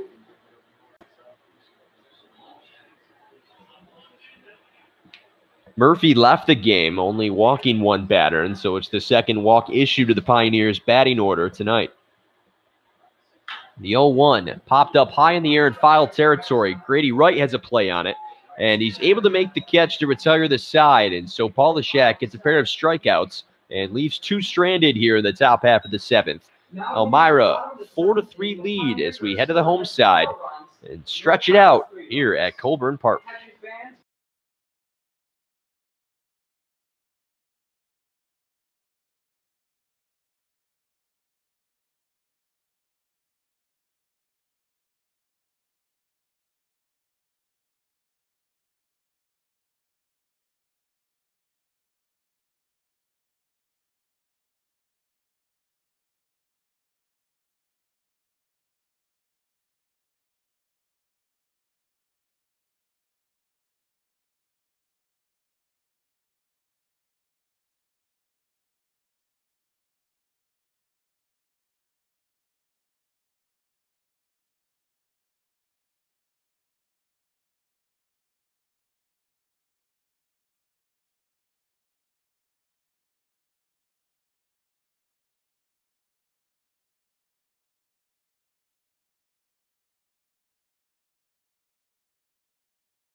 Bottom of the 7th now here at Colburn Park. Pioneers still on top 4-3. It's Griffin Robinson at the plate.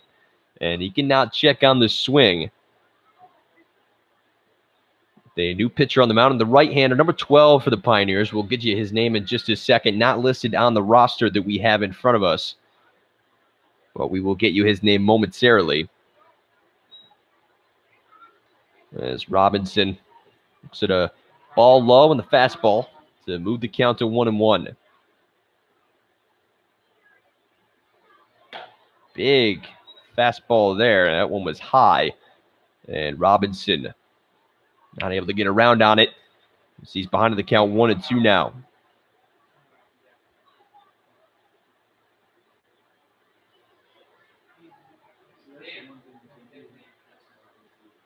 1-2.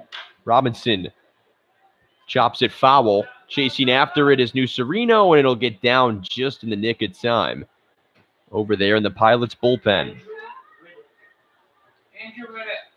And so the right-hander, number 12 on the mound for the Pioneers, is Andrew Riddick.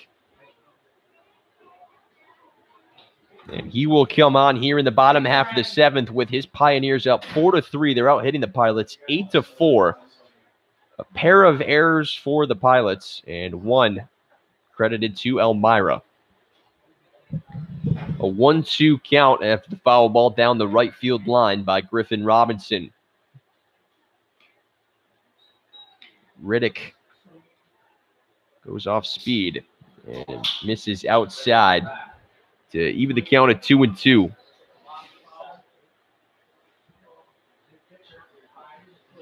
Two offering now from Riddick. Blooped into right field. Charging is Davis. He gets a good jump on it, though. And he's able to make the catch. Colin Davis, the center fielder, impressed with his speed as he has gotten a good jump on the balls he's seen out his way. And he's able to make the catch to retire Robinson here in the bottom of the 7th.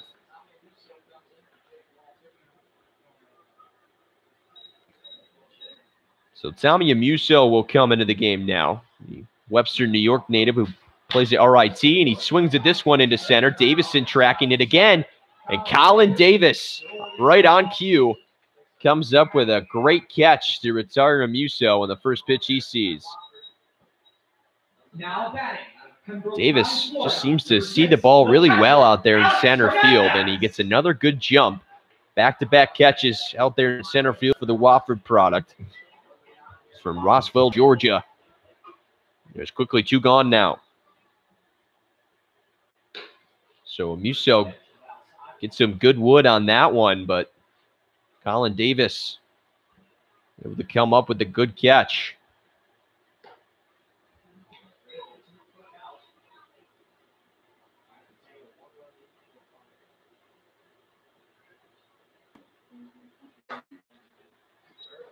Hernandez looks at 3 straight balls to in his first at bat against Riddick here.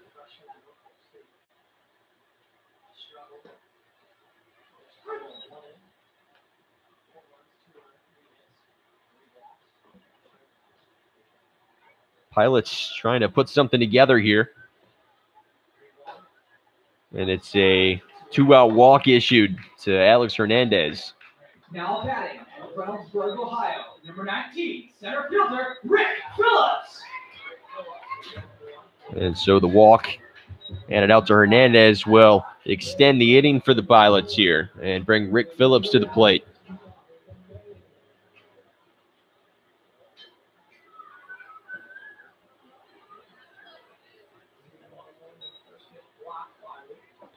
Stevenson able to block this one, keep it in front of him on the pitch from Riddick.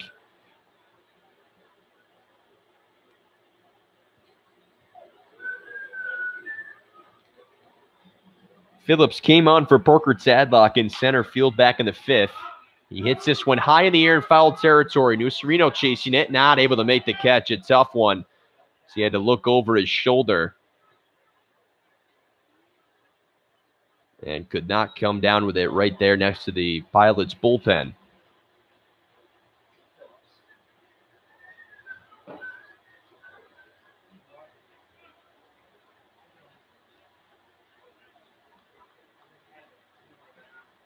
Phillips' 26th appearance of the year with the Pilots.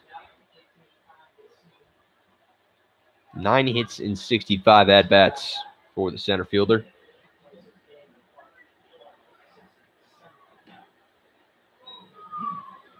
Phillips looks at a ball from Riddick.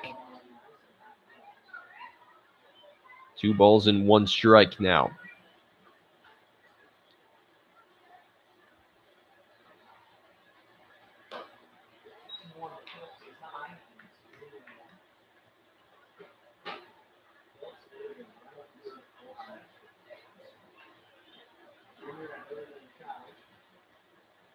Three 1 count to Phillips. Chops this one to the shortstop. The flip over to second. And just like that, Riddick able to retire the side. Through 7 innings of play, Pioneers holding on to a 4-3 lead here at Colburn Park.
We head to the 8th inning here at Colburn Park in a tight one as Polishak hits Blaine Smith right off the bat on the first pitch of the inning to put Smith aboard. Pioneers up on top 4-3. Pilots led in this game up until the top of the 6th when Blaine Smith, who was just hit a 2-run home run to give the Pioneers their first lead of the game. They've held on to it ever since. And they're looking for more as they get the leadoff man aboard here.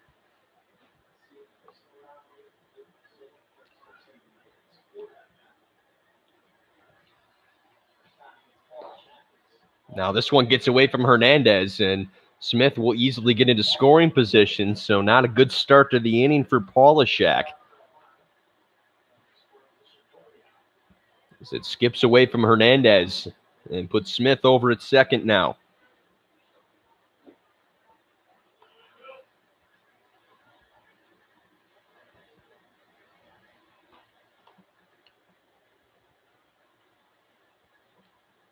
One-0 count after the pass ball. And now this one doesn't get to the plate. That one was about 2 feet in front of home plate and then skipped into the chest of Hernandez. It does stay in front of him, however. It's Brendan Connolly who is back at the plate.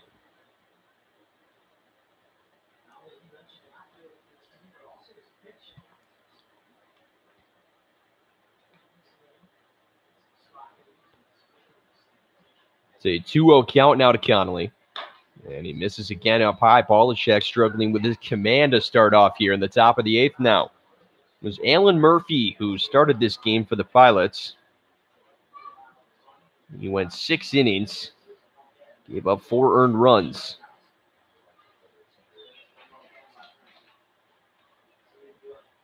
(3-0) as Polishek will try to find the strike zone here.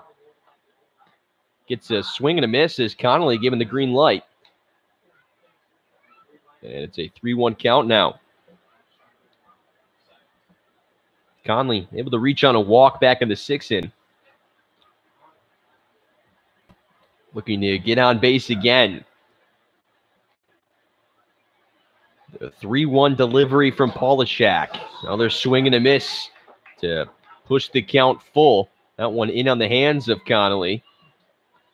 He went around for the 2nd straight pitch.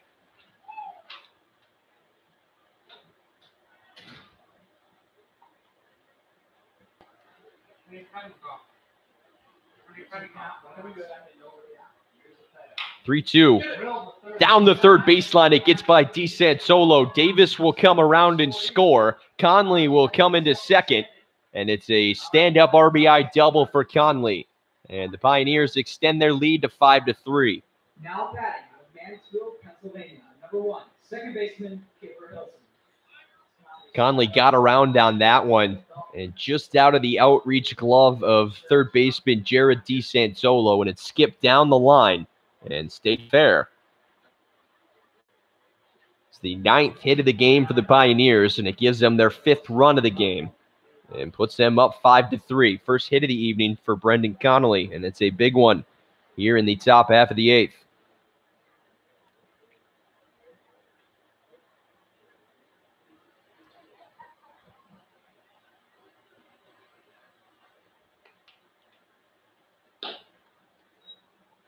Bottom of the order with Kipper Hilson, who was 1 for 3 on the evening.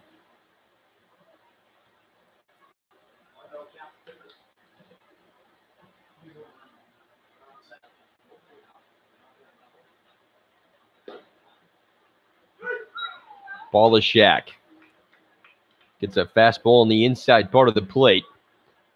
Moves the count even at 1-1. For Conley, it's his 4th double of the campaign and 7th RBI. 1-1. High and outside for ball 2 to Hilson. Hilson, who is right over that New York border in Mansfield, Pennsylvania, right near Elmira.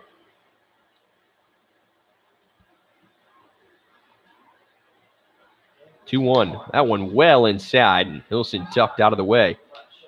And it's a 3-1 count. That one almost caught him in the left shoulder there. So he turned his body out of the way.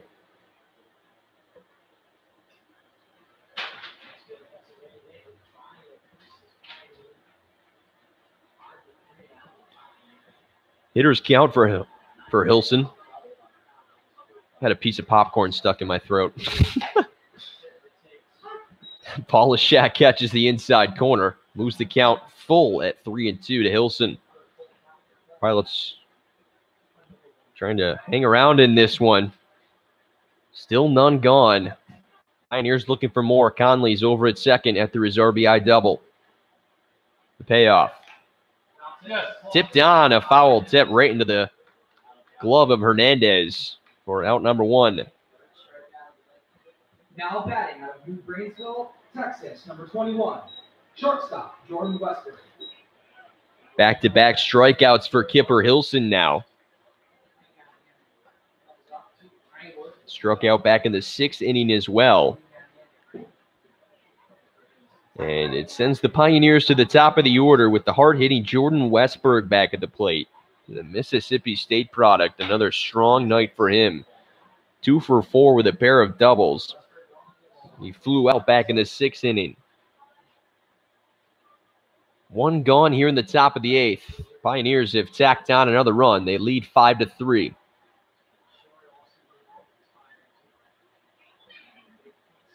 Polishek with a 1-0. In the dirt, Hernandez pops up and keeps it in front of him.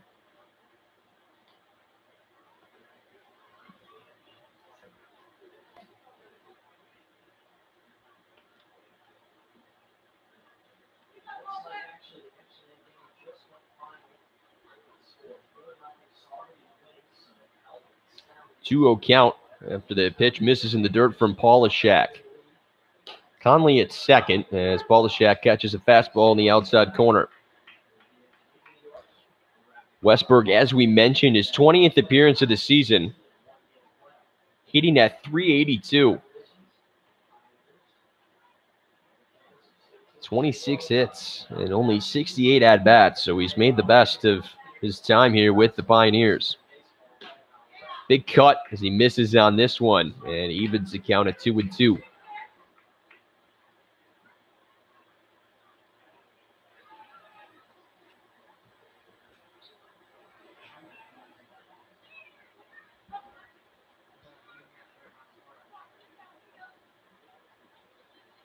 A 2-2 count for Jordan Westberg now. Polishak looking for out number 2 in the top of the 8th. Polishak looked like he wanted to take a look at second, but Nick Kent didn't come over, with Brendan Connolly getting a lead.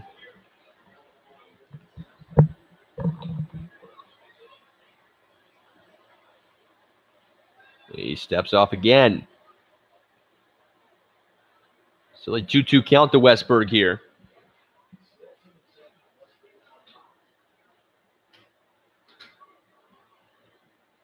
Tanner Johnson due up next for the Pioneers. The 2-2 now. Yes. Slider. Did he go? Oh! No, he did not. Ho, ho, ho. He almost went around. So Westberg fights it and is able to hold off and runs the count full. Here's the payoff. In the dirt and low, and it's a one-out walk.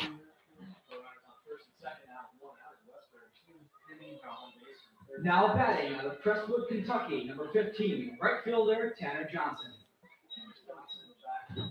Puts runners on first and second after the one-out walk from Jacob Polishak.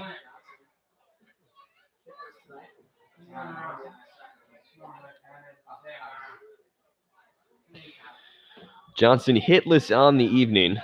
He's 0 for 4, struck out back in the 7th. He did have a sac fly in the 5th. And he leads the team in stolen bases with 16 on the season. Johnson definitely showcasing his speed in the 2018 season with the Pioneers. And he'll look to extend that Elmira lead. It's 5-3 here in the top of the 8th with one gone. Johnson swings on this one, sends it right back at us as it catches the backstop. And Johnson finds himself behind in the count, 0-2 now. Pioneers out hitting the Pilots 9-4 now.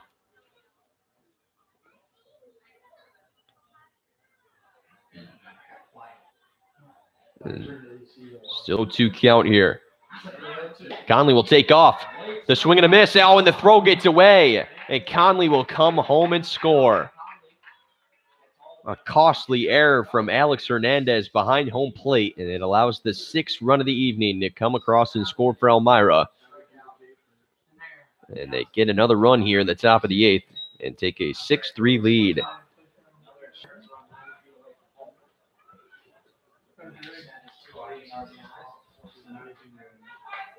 So Johnson strikes out, but the runners took off, and it forced Hernandez into an error. And once again, 3 errors in the game for the Pilots. And it allows Conley to come across and score. You guys got an air? Yes, that's an air. Thank you. Corliss is back at the plate, trying to add more insurance runs for the Pioneers now as they've gotten 2 here in the top of the 8th.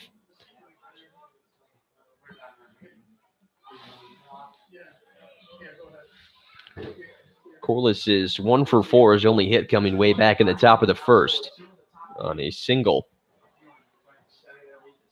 Oh, that one hits him hard in the elbow, and I think that caught his protective gear. Fortunately, he seems to be okay.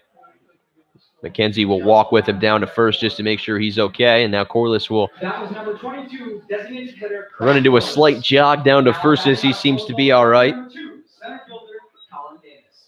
It's the second batter Polishek has hit in this inning.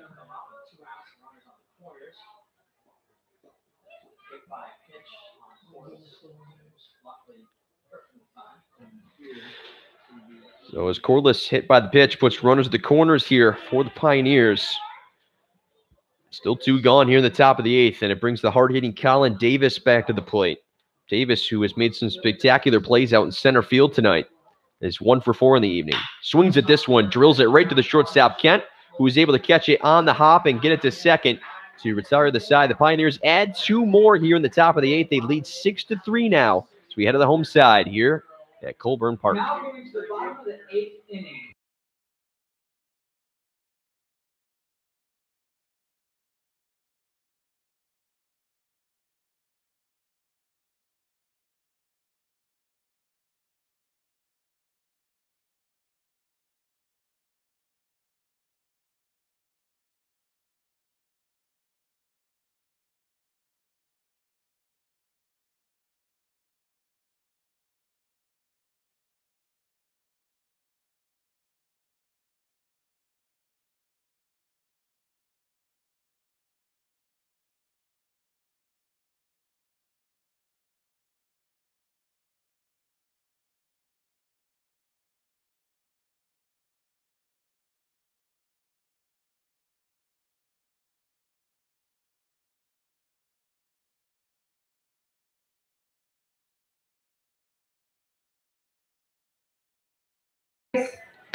Welcome back again to Colburn Park. We have Kyle taking over for Dan the Man while he gets recognized on the field. The Pilots would just like to honor him for his commitment this summer to play-by-play. Dan attends SUNY Oswego, where he has a broadcast journalism major. Dan would like to further his career in sports broadcasting. Thank you, Dan, for a job well done. So for many of you who haven't seen Dan, that's what he looks like right there. Gray sweatshirt. And also, the Pilots would like to thank Emlyn, the intern in the pink shirt.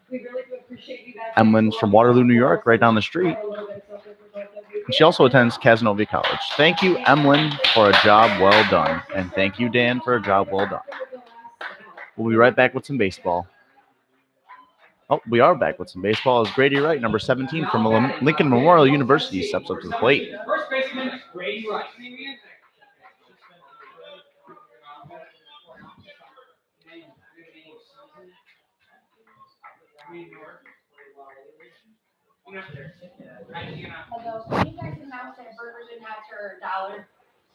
As Wright steps in, first pitch.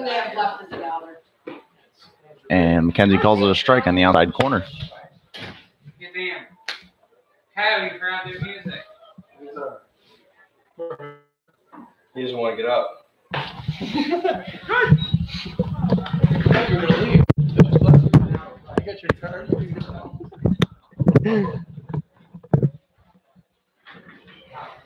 All right, we're back. Got to get my FaceTime for this season. And the 0-2 off speed. Nice pitch there from Riddick to retire the leadoff man. It's Grady Wright goes down on strikes. Now batting out of North Haven, Connecticut, number 1, second baseman, Giovanni Torres. Oh.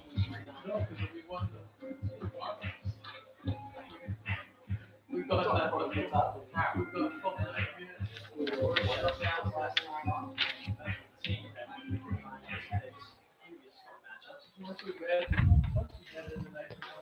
Giovanni Torres will come up to the plate now in the bottom of the order.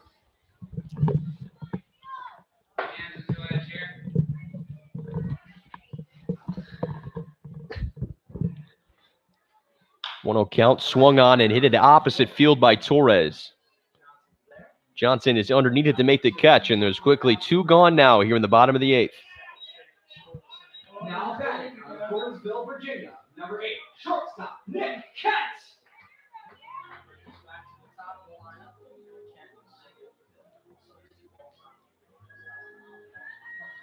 Top of the order now as Riddick gets a strikeout and a quick fly out to right field. As Kent looks at strike one on the inside corner from Riddick.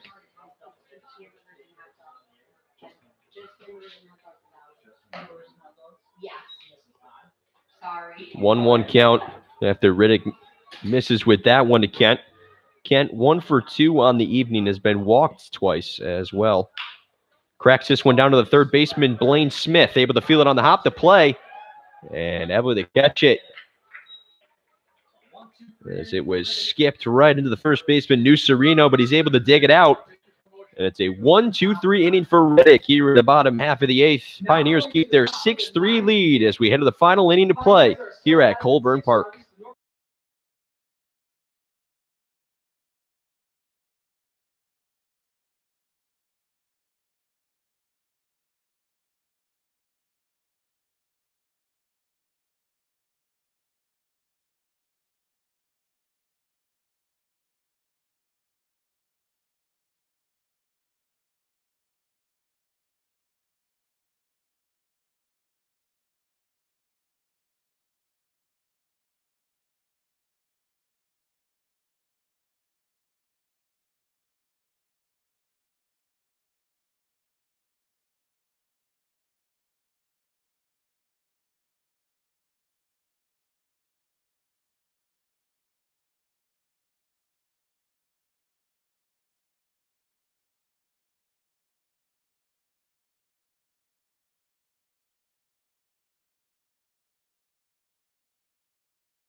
Final inning of play here at Colburn Park as we head to the top of the ninth.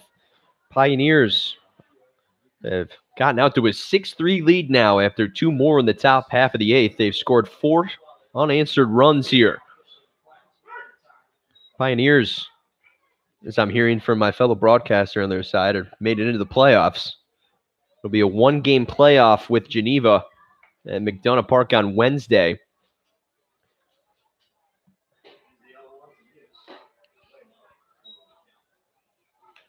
It's Anthony Nucerino who's back at the plate, and he looks at a ball low, who's facing Jonathan Tyler back in the mound. Make an appearance tonight, trying to keep the Pilots in striking distance here. Being out hit 9-4 in the game, so not much offense from this Newark side. They've gotten a ton of walks as they've been walked 8 times here tonight. 3 errors for the Pilots tonight, 1 for the Pioneers. Nucerino able to hold off on a fastball that's outside.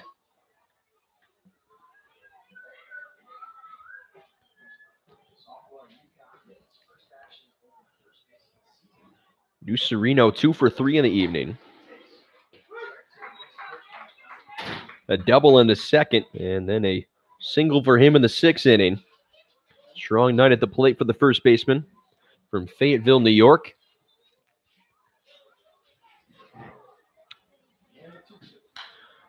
2-2 off the end of the bat and sent foul to keep the park before they hit the Dunn Field for the season finale, tomorrow against these Pioneers.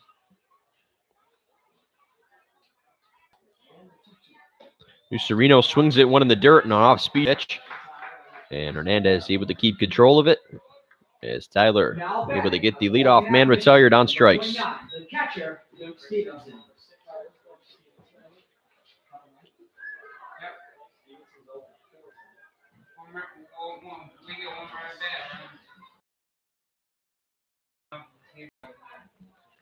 Jonathan Tyler able to take care of the leadoff man. That brings Luke Stevenson, the catcher, back to the plate.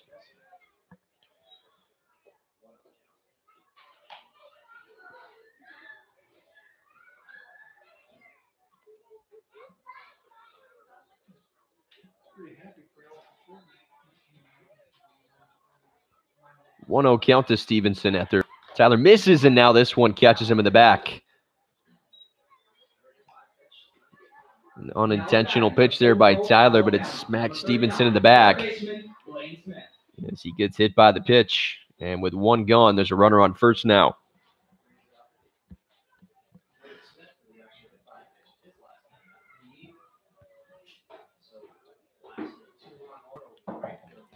Blaine Smith, who was a 2-run home run in this game, comes back to the plate. Big cut and a miss at one that was low from Tyler. Blaine Smith, his second home run of the campaign.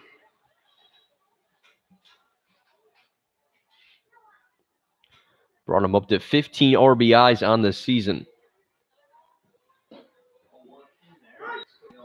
Holds off on a slider that catches the lower half of the plate and is quickly behind 0-2.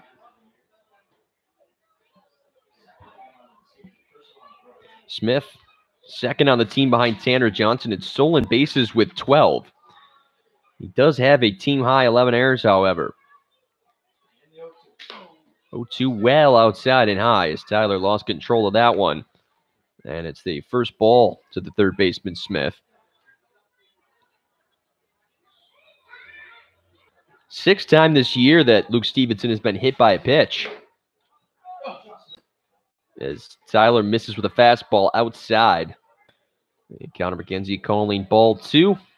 Doing the shimmy behind home plate. The count evens up at 2-2 after the ball.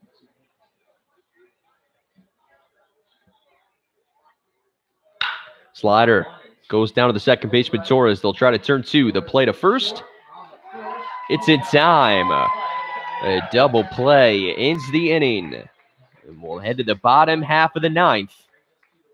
It's a 6-3 Pioneers lead. Pilots will try to rally. They got 3 outs to do it when we come back to Colburn Park.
Pilots down to their final 3 outs here in the season finale at Colburn Park. They trail the Pioneers 6-3. Riddick has pitched 2 scoreless innings of work. He starts his 3rd. Trying to close this game out in Elmira. And DeSantolo, he might be asking for a new bat, maybe? No?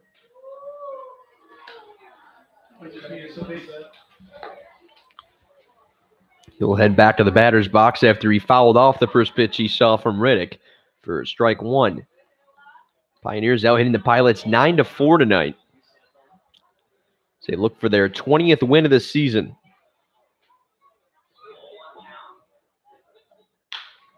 This one lifted high into shallow left. Charging in very fast and not able to make the play is Conley. I think he overran that a little bit. He came in so quick. Came in and slid, and the ball ended up being behind him, and he had to reach back with the glove and wasn't able to come down with the catch. And so the leadoff man is aboard for the Pilots. Number 3, designated hitter, Matt Serfolio. A blooper walking a blast. No error charged to Conley. So it's a hit in the 5th of the evening for the Pilots, and it puts DeSantolo on first.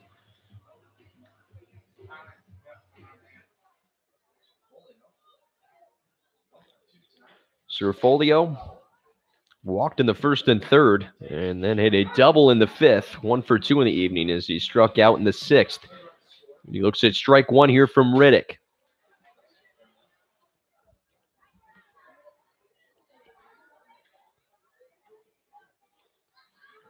Riddick with a man on first from the stretch. Big whiff from Serfolio, and he's quickly behind 0-2.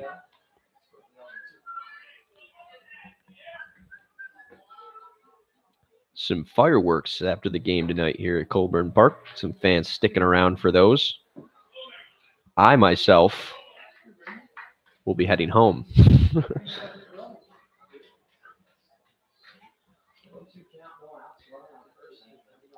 For the final time this year, make the long stretch down I-90. The 0-2 misses outside of the fastball from Riddick.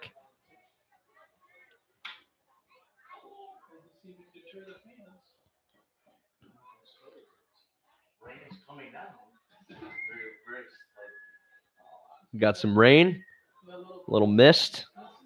Just adds to the element. What an element we have here. And Serfolio looks at strike 3 and an off-speed pitch from Riddick. And there's one gone. Shawnee, Kansas, number 21, left fielder, Griffin Robinson.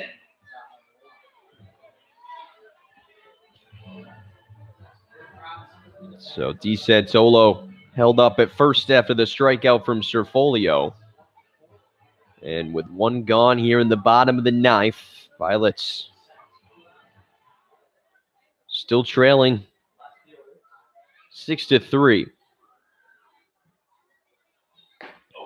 Robinson out in front of this one, and he goes around for strike 1.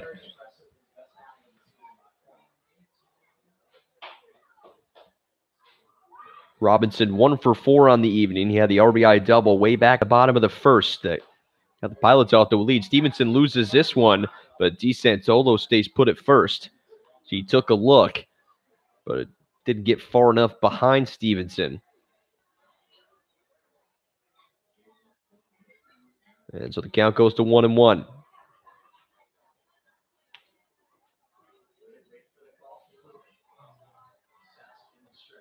Now the 1-1 from Riddick. It's a fastball. It's a little high, and it's ball 2 to Robinson.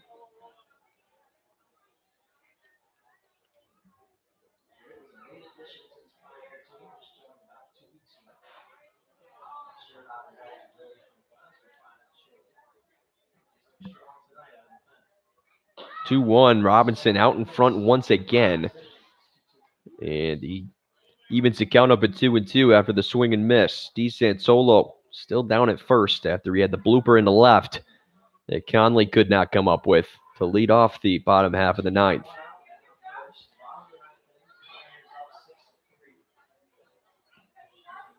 Riddick with the 2-2 now to Robinson. And he whiffs at this one again. Stevenson doesn't catch it, but Robinson not happy with himself as the Pilots down to their final out now. Now batting RIT, number 5, right fielder, Tommy Amuso. And it's Tommy Amuso. We will try to keep the Pilots' hopes alive here in the bottom of the 9th.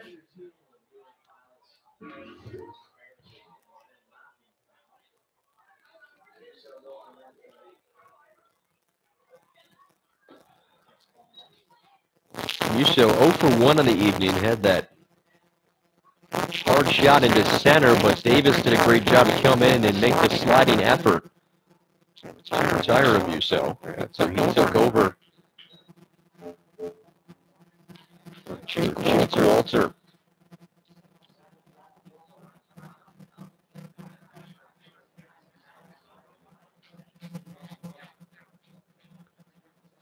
Riddick, strong on the mound tonight for 3 scoreless innings of work to end his night.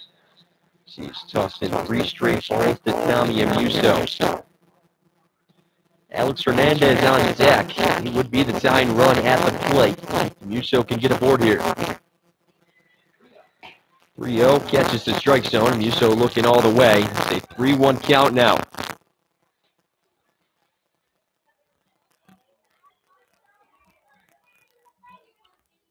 The windup with the 3-1 now. Swung on the top of the bat, and Amuso down to his final strike now.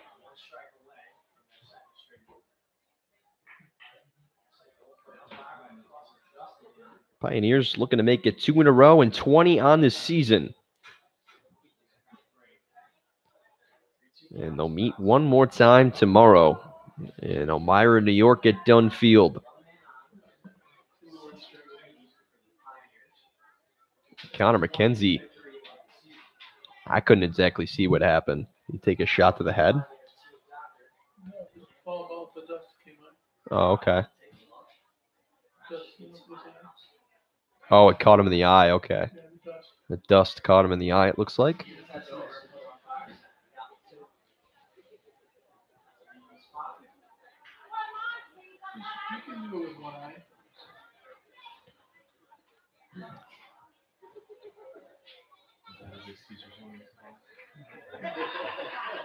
Maybe he can see the strike zone now. Ha ha ha! Yeah. Connor McKenzie with a full count seems to be okay. That was a joke, folks. It's a joke. McKenzie's been great behind home plate all year. Payoff pitch from Riddick. Runner goes in the dirt.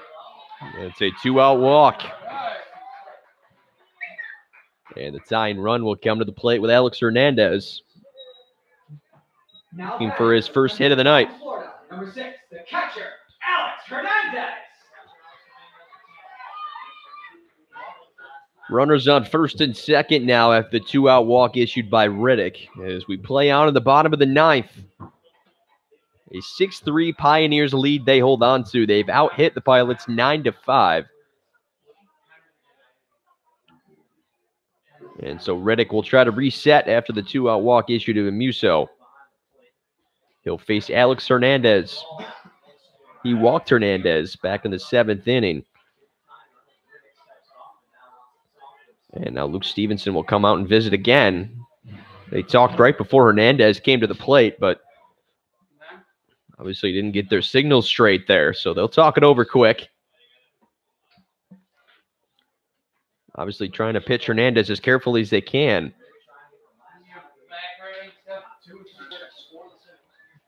With Hernandez looking to extend the game.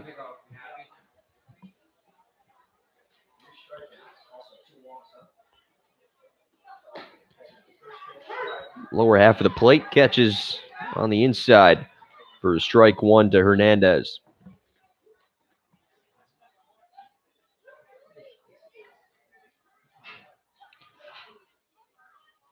Hernandez, great time for his first home run of the season right here.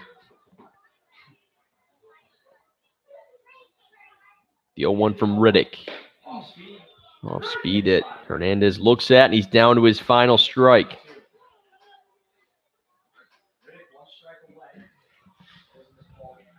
0-2 count to Hernandez with runners on first and second. 2 gone in the bottom of the 9th. The catcher from Pembroke Pines, Florida, trying to extend the game. Here's the 0-2. Slider in the dirt, and Hernandez lays off of it. And it's Riddick trying to get Hernandez to chase one. Did not do so. 1 ball and 2 strikes now to Hernandez.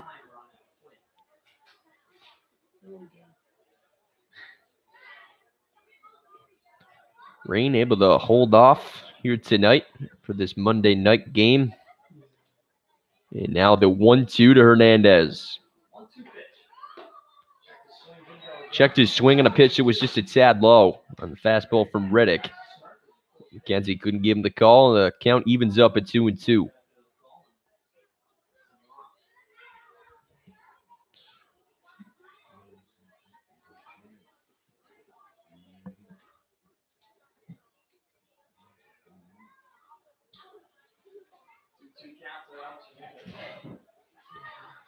So 2-2 count now. Riddick the pitch. Goes off speed. He misses in the dirt again. And it's a full count. It's a little too cliche for me. 3 straight balls from Riddick, trying to get Hernandez to chase one out of the strike zone. We got a fastball being called up here in the booth. The payoffs, runners get a lead, and it's low. Back-to-back walks. Load the bases. And brings Ricky Phillips to the plate.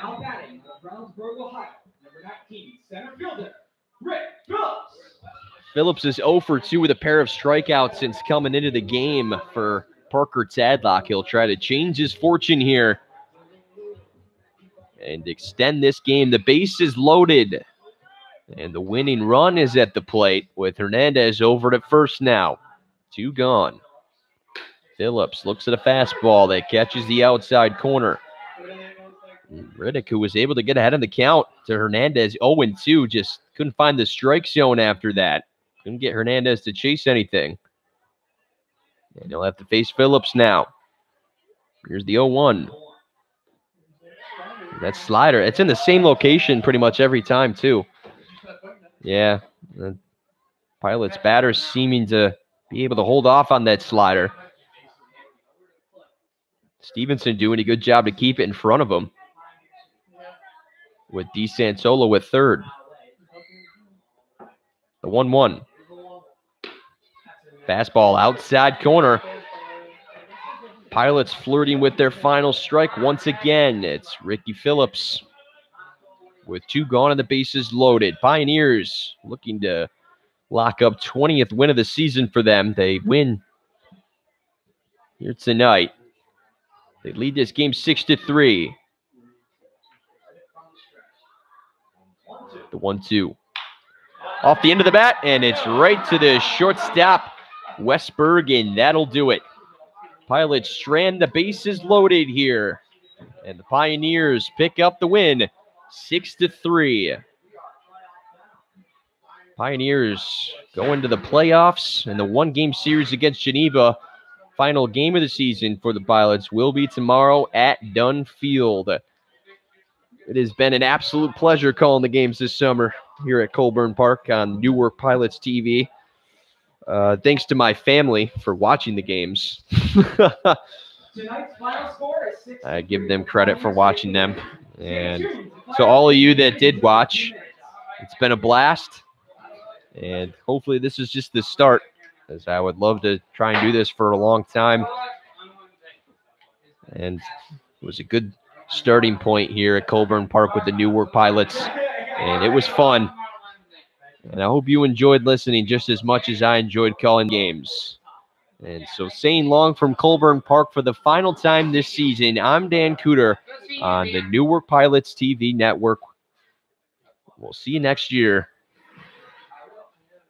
So long and good night.